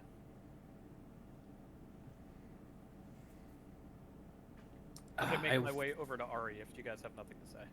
No, I will be scoffing down stew. I will finish my glass, and then I will quickly step outside to deliver the wine to Nothing Gold, and then I'll come back in for a second bowl of stew. Noted. We won't flip maps for this. You deliver a bottle of red wine, a Pinot, to Nothing Gold. Nothing Gold, a bottle is delivered to you. On the bottle, it reads Alistras Old Vines, 1372. Euros, you slip back inside. Ada, you eye up a young human woman. When she sees you, she folds her hands. I'm going to approach her and semi-whimsically say, "You see a lot." She gives you a long moment. She thinks about her response, and she spends 10 to 15 seconds eyeing you up and formulating her response, which comes very simply. I do. Is there a seat anywhere, or is she just sitting on this couch here? She's sitting on, there is a single chair over here by the hearth, and she's sitting on it. Her feet are resting on the bearskin rug. There's nothing in her hands. Anything interesting come through this tavern? She looks you, quite literally, up and down. One moment.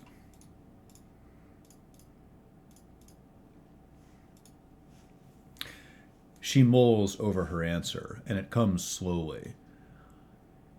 Interesting.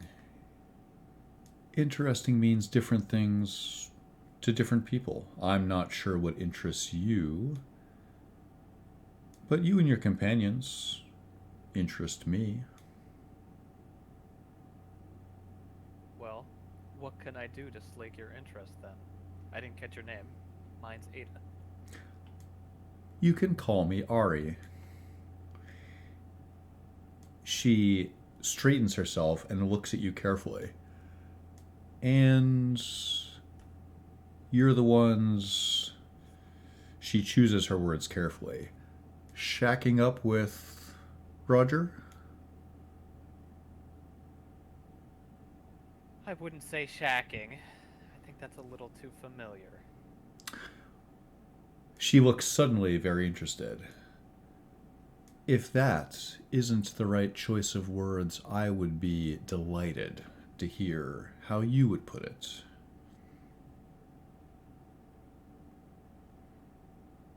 Did you go to school, Ari? Did I go to school? I'm afraid to say I did. You ever get forced to work with somebody during a group project and they didn't really do much? She tilts her head. No, I don't know that anyone has ever forced me to do anything. But I get your meaning. You certainly understand my sentiment, now don't you? She nods quietly and looks back into the fire.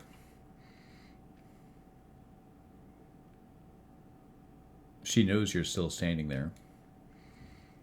Well, I guess you have my advantage since you know me and I don't know you. She nods her head slowly, not looking over at you. You could say that. Is there anything you intend to do with this advantage? She smiles, and you even coax a tiny laugh out of her. It wouldn't be much of an advantage if I told you that, but no. I'm not really that type, so to speak. You traded information. And I've just given you some coin. And I appreciate everything you've done for me tonight. We are truly kindred spirits. She raises an invisible glass to you. I'll clink my invisible glass with hers. She does not make a clink sound. I won't either. Back at the table, Brenner, these two older spellcasters will not stop trying to talk to you. Every time you look over, they take it as an invitation to chat about nothing in particular. You glean that they used to be spellcasters before the spell plague, and you sense that they are living in the shadow of that. Checking outside, nothing gold. You have a bottle of wine that Yoros delivered to you. There's not much out here that makes noise other than the crickets, and occasionally you hear the faint whinnying of the horses. The 3 horses that are tied up on the other side of the road. So I think she's put her tiny servants on either side, so they're watching the road. Either side of the building, sorry. And she's just sort of slumped down underneath one of the windows, right? There are windows. Is the window closed? The window is open. Okay, so she could probably hear conversation? You can hear that there is conversation, but you can't hear the contents of the conversation. As you study the windows, you realize something. You and Yoros, doing his subterfuge, doing the covering of the Flaming Fist insignia, was done probably within eyesight of the windows themselves.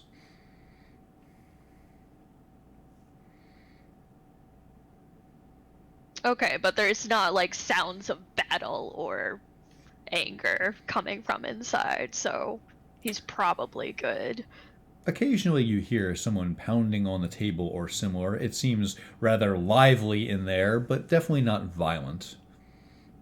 Yeah, I think she's just in the mood to sort of like slump down underneath the window, like just drinking straight from the bottle and still fiddling with her little sculpture that she's working on.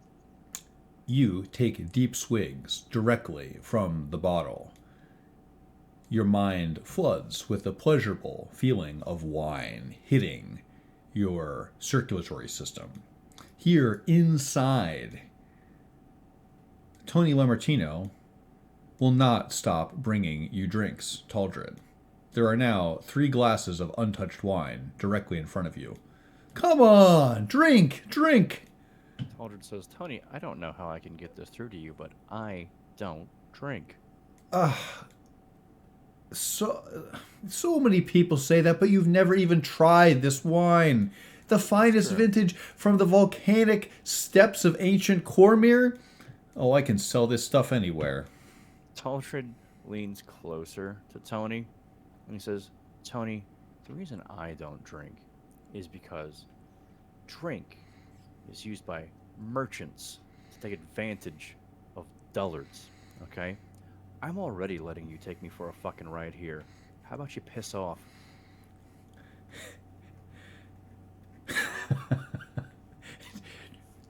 Tony grins at you and says, "Suit yourself, Taldred Talton. I'm not taking you for a ride, though, unless it's a wonderful ride on... that's fine." He takes the 3 glasses and slides them a foot down the bar so that they're in front of you, Euros. I'll take one. Taldra kind of looks daggers at Euros like he didn't just have this fucking conversation with him. Look, just because you're driving the ride doesn't mean I can't enjoy it.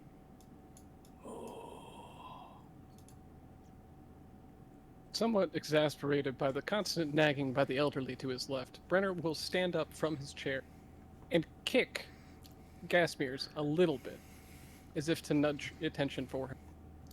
It's about time. Maybe we should get some fresh air. As he looks directly to Samantha. Samantha sees you getting up, whispers something to Evan under her breath that sounded like "stay something," and then she gets up with you. Sala looks at you like, "Is something happening? Do I need to be on guard?" she says without saying that. Yeah. Y'all smoke, right? Samantha shakes her head. Well, should probably take our break. As he wraps around the table, as if indicating towards his party, or his 2 cohorts to follow behind. Samantha nods at Evan, and then follows you. Gasmere heads out as well.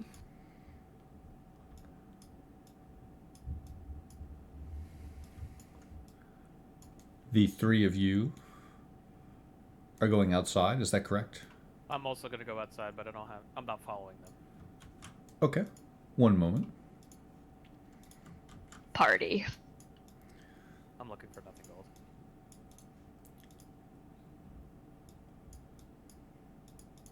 Nothing Gold, you see something. It's Brenner Oswick, Lissa Gasmere, and Samantha Ruthenberg walking out the front door of the establishment.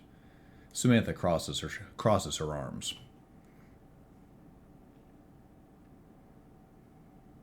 Across the table, I did want my 2 Oswick Bannermen to follow in suit. I'm sorry, I thought you were indicating the opposite. My mistake. One moment. Amusingly, it's worked out either way, but him kicking the table and looking at Samantha was to show Alyssa to just follow her or pay attention. I understand. Okay, so you are asking them to keep an eye on Samantha. I misread the subtext, I'm sorry. But I think that they did as well. I think that it is a nicely bow on top way to say that yes, they understood, she misunderstood, and now you have a somewhat intoxicated coterie following you outside. Your companions, your other companions, and your not companion all arrive outside in the cool Cormier night air. This all works because Brenner is not the most subtle man. Nothing Gold. You see a small army march out of the front door together. What are we doing, Mr. Oswick? Smoke birdie. Elias. Elias nods at you. Iron Mane. Yes. He begins to pat his pocket. I assumed you brought some. He feels around. He turns his back to Sala, who understands what it is, and reaches for his small bag. She helps him get 3 hand-rolled cigarettes from the back. He hands you one. It smells distressingly like fresh tobacco, like whoever packed these put a lot of leaf inside of them. Brenner will try his best with match to light the thing. You do light the thing, and as you light the match, you notice that the wind is picking up a bit out here. Like unsettling? Do you feel unsettled? Not really. I Then don't know you if that was the indication. then you don't feel unsettled. How present is Nothing Gold in front of the cart? Is she like underneath of it, hiding while she's carving away? No, you very obviously see her. She's not like hiding. And she's like looking over in interest. kind of amused as Brenner seems to struggle with the match in the strong wind. Do you need a light? No, you've got it. All right. Yeah, I worked it out. This is my friend. He points directly towards her. Marches over. Elias follows you, and when you introduce him, he slaps his arm around you and says, "Oh, she's so short."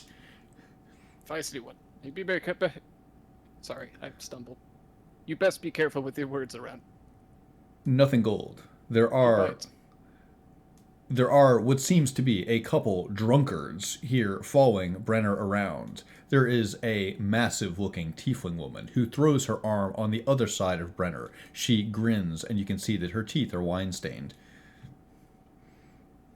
And these are friends of yours as well, Brenner. My bannerman, in fact. This is Elias. Oh. He They both puts his nod. arm around him. The finest of the Oswick Company. He cuts you off. He's not wrong. Second in command. And this one, I met her at a bar. She punches a lot harder than me. She punches the air. Nothing gold. You can feel the air move as if a massive amount of air was moved by the movement of her fist.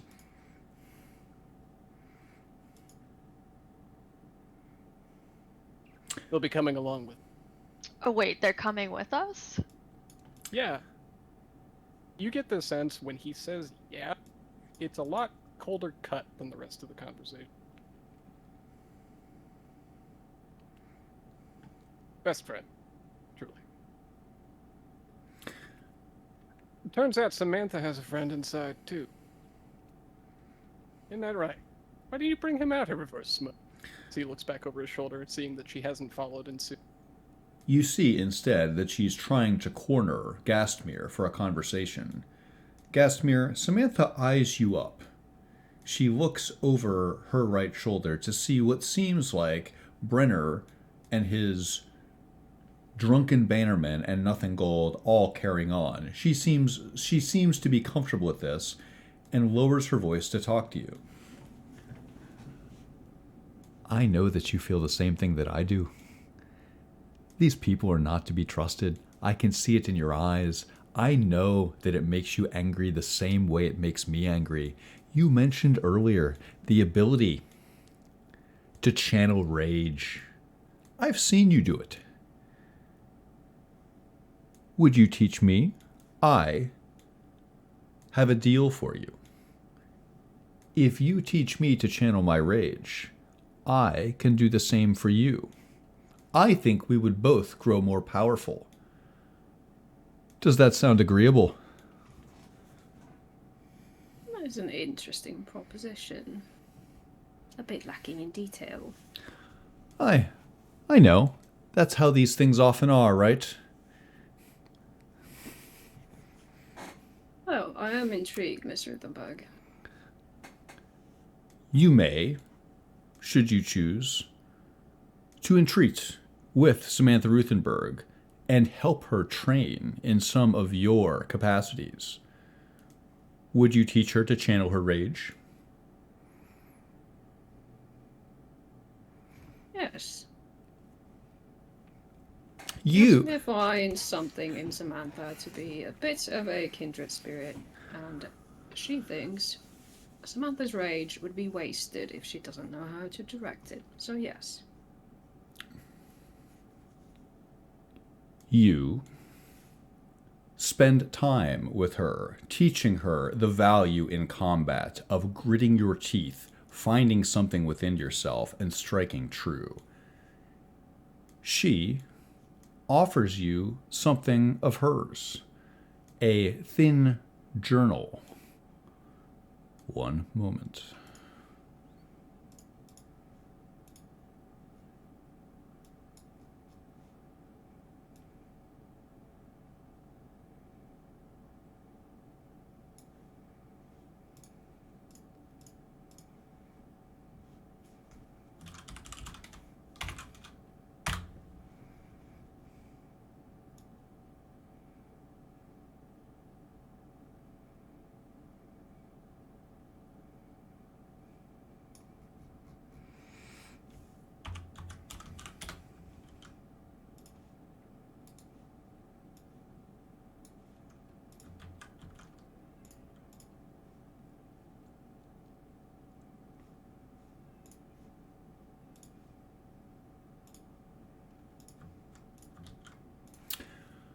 She slides you something. I placed it on your manifest sheet.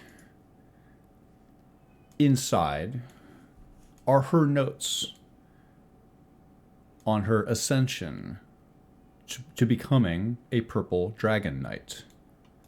You sense that she would be able to glean not just combat knowledge from this, but also the tendrils of how she was able to ascend to such power.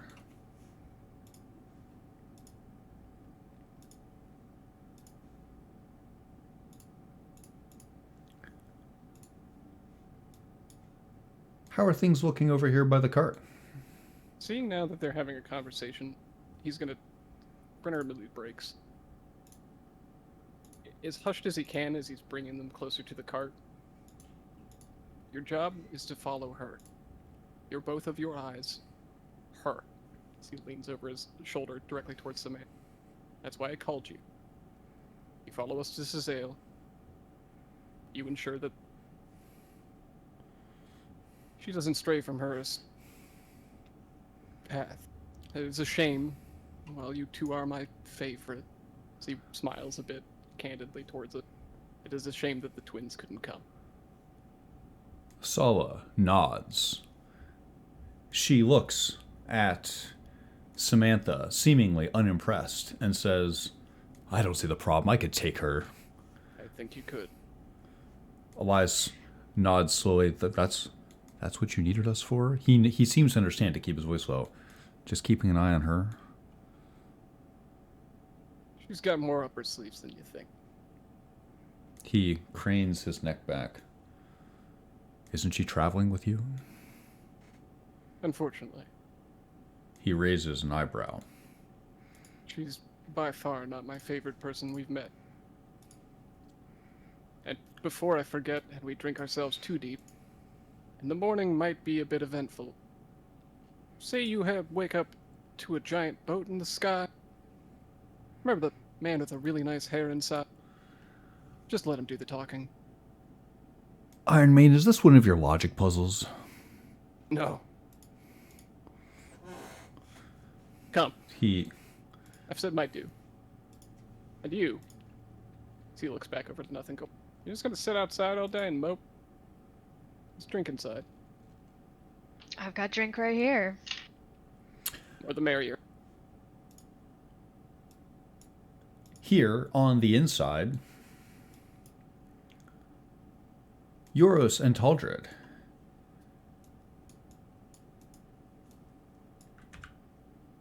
Tony is so happy to see you here. He smiles and nods. I think there's seats now. I think they're outside smoking. Taldred just, stares blankly ahead, like he's unmoved completely. He says, never take somebody's seat when they go for a smoke. Oh, come on. It's the rules. Drink and be merry. how has business been lately? Oh, business has been great. Are you kidding me? Is this a joke? Business is wonderful. What kind of people you seen come through here? The best ones. The ones with coin. Joaquin smiles upon me. I don't know about you, but definitely upon me. He's smiling upon me right now, too. And then I'll drink another glass. Taldred goes, she? Tony nods. He's young, I can tell. He's definitely something. Ada, still studying Ari? No, I intend to go outside and find nothing gold. Sounds like you should.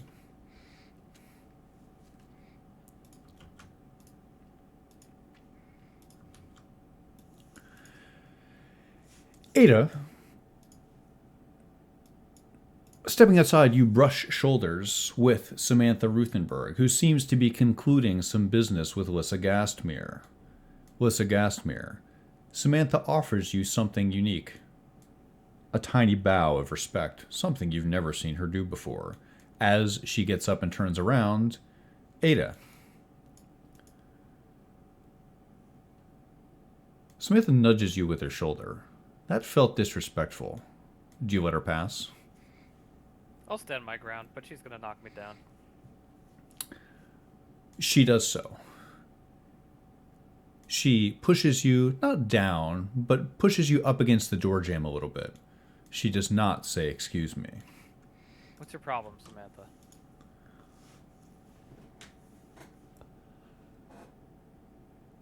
My problem is, you have never seriously considered those you travel with. You keep foul company, Ada Worthware. Oh, I'm aware. These are foul times, Samantha Ruthenberg.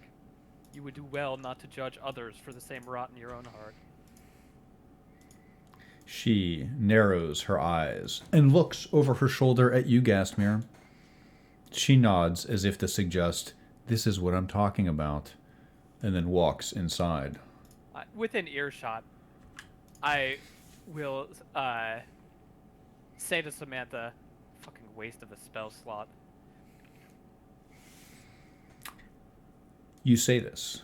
You wait, looking skyward to see if the Red Knight will punish you, but nothing comes. Okay, I'm going to walk out and try and catch Nothing Gold's eye. She's doing the party girl thing of like hanging off of Brenner's arm and laughing too hard at all of their drunken jokes, like she actually understands what they're talking about. Woo! War story! I'm going to cross my arms and tap my foot while looking directly at Nothing Gold. Please excuse me a moment. And she'll sidle past from in between them.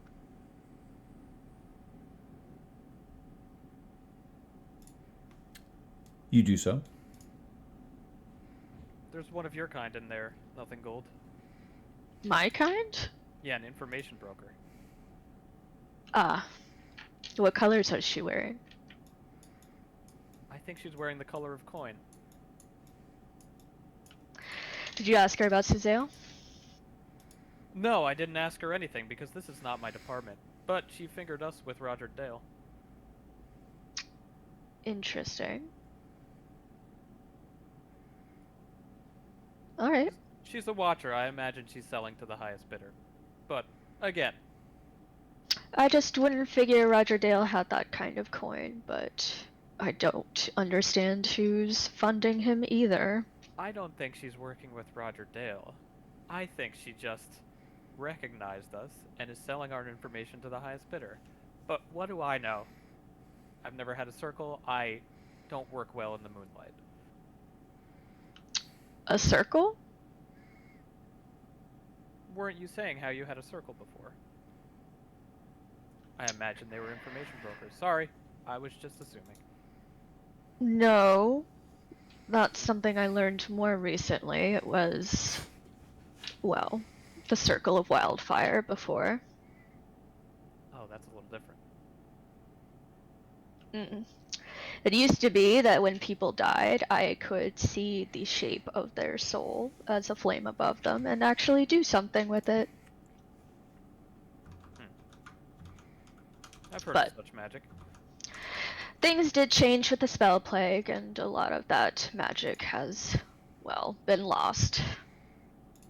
I would like very much if we could compare notes sometime. But I think your expertise is better used in there.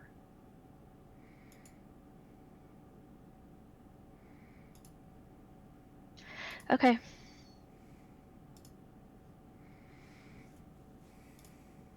Never a dull moment, eh?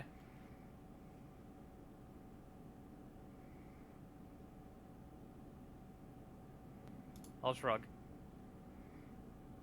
She just seems tired all of a sudden. Like there's a definite crash from the party girl energy with Brenner to all right, back to work. Yeah, pretty much. And I will be left standing, and I will observe Gasmere and what they're doing. You observe Gastmere. You observe Nothing Gold going inside, it looks like. You see Brenner Oswick and two of his bannermen standing out here. The two bannermen seem to be, as you had your brief showdown with Samantha, watching her very carefully.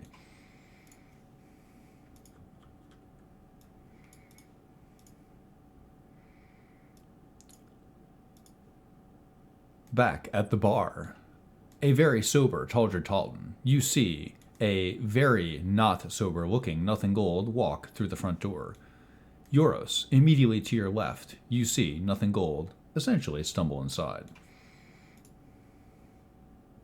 Talger mumbles, God damn it. Did you finish the whole bottle? Oh, I was working on it, but Ada said there was someone interesting here to meet. Oh yes, Me? that's me. It's me, Tony Lamartino. I'm the proprietor No. here. It's No, so I don't great to think- meet you. No. How wonderful. What do you need? Are you with him? He points at Taldred. She is. All right, all right. He goes and writes something in his ledger. Oh, what do you need? She leans over the counter to stare at his ledger. You stare at his ledger. There seem to be a number of names in it, and then a tally of drinks and food. How big is the tally next to Taldred's? You should try this stew. It's delicious. He sees you looking and closes the ledger and says, "You should try the stew. Absolutely. Here. You wait here. I'll get some. No problem, no it? problem. What's in it? Oh, beef, celery, mirepoix. No. You can try it. It's fine." He's already walking away. You can try it. Just pick around the beef. I'll eat the rest. Euros, who was Ada speaking with before? I'll just point behind me. Alright.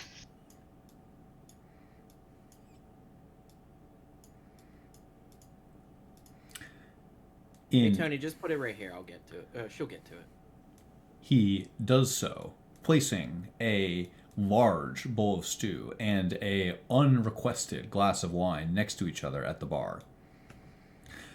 Nothing Gold, you approach someone, a young-looking human woman. She has a smile on her face, but there is no warmth in her smile.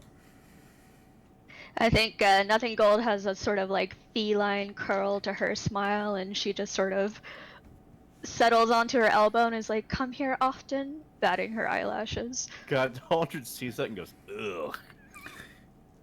She seems not immune to your charms. She turns her head and smiles at you. When I noticed Talger going, It wasn't like Nothing Gold didn't hear it, but Euros definitely would have. You hear this, Euros. You hear Taldred make a retching sound. Nothing Gold. When you say this, she steeples her fingers together and looks up at you from her seat. I try not to stay anywhere too long, but yes, I do come here often. From where were you traveling? She smiles. Not from here. It's best not to go where they expect you.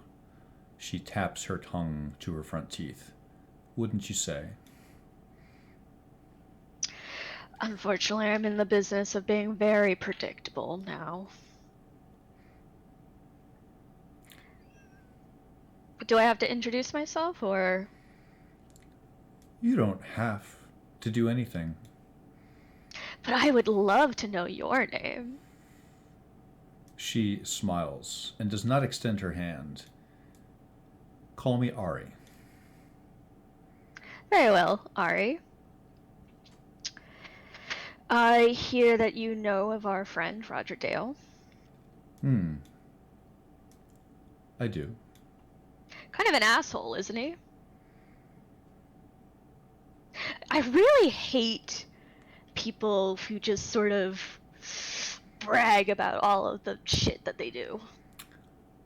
I find that it is a much better method to never brag about what you do. But it makes your job easier when others do, right? It does. So, tell me of your travels. Where did you come here from? Oh, you know, around. And she sort of winks. I've been around. Once or twice. I am curious if we have another friend in common. Oh, Are you familiar with those pledged to the Temple of Sirik? she she narrows her eyes a bit. I'm familiar with Syrikites, yes. I don't discriminate against anybody. Oh. I would never look down upon a fellow for his religion.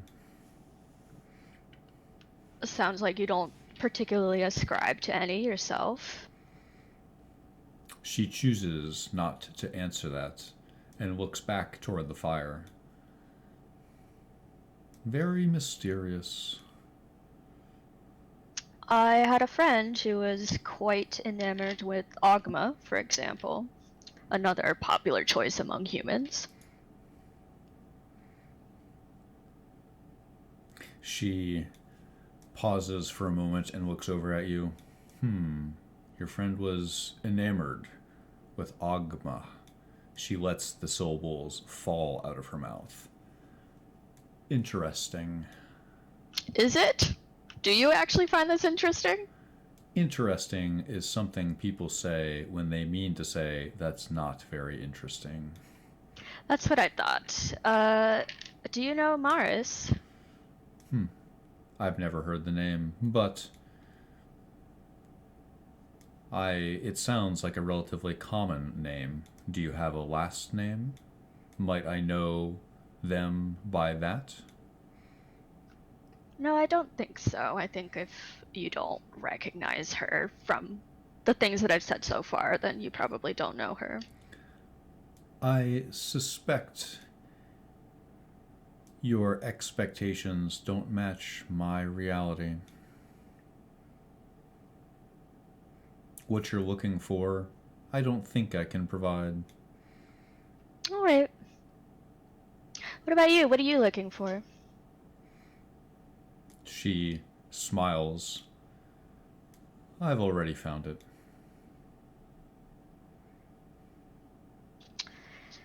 Have you? Yes, that's why I just said that.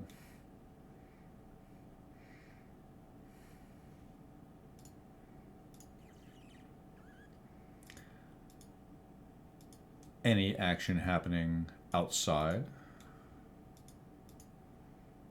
I think at this point, Brenner is exuding slight frat boy energy and probably partaking in the bottle of wine that I assume was left over. You can scratch that if Nothing Gold did in fact take it with her. It is probably just looking out across towards Ada, Ada and Lisa to see what they're doing.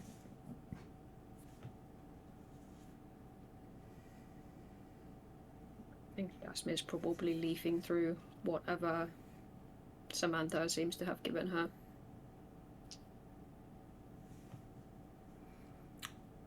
You Speed reading, skimming. You do so, leafing through the yellowed pages.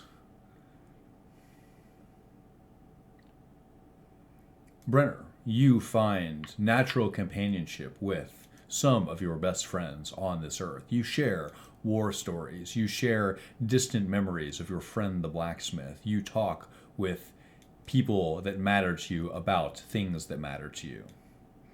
Your head swims in the wine. From inside, you can hear a muffled Tony. I'll get you some more of that. It sounds like Tony is endlessly bringing people drinks. Assume no less. At this point, I think that he would probably be trying to rope Ada into this circle of compadre. Welcome. I think you were a little bit deep in the stew. He points to the others. Did you meet the... I haven't. What are your names? He cut them off. Sala? Elias. He did cut me off. Ada. I'll shake both of their hands. You do so. When you shake this tiefling monk's hand, you get a sense of how meaty and powerful her hand is. Elias, on the other hand, offers you a delicate handshake. And I assume that you work with Brenner, is that correct? They both nod their heads. Aye, we serve the Iron Main. Do me a favor, if you can, and I know you just met me. Tell me an embarrassing story about Brenner. Brenner wraps his arm around Elias and just, please do. Elias puts his head low and tells you, Ada, about a time when Brenner got dysentery while they were on operations and couldn't stop shitting himself for days. Brenner bursts. It's true. I can imagine him just getting mad at his bowels. They're not getting in line. They don't know their duty, if you know what I mean.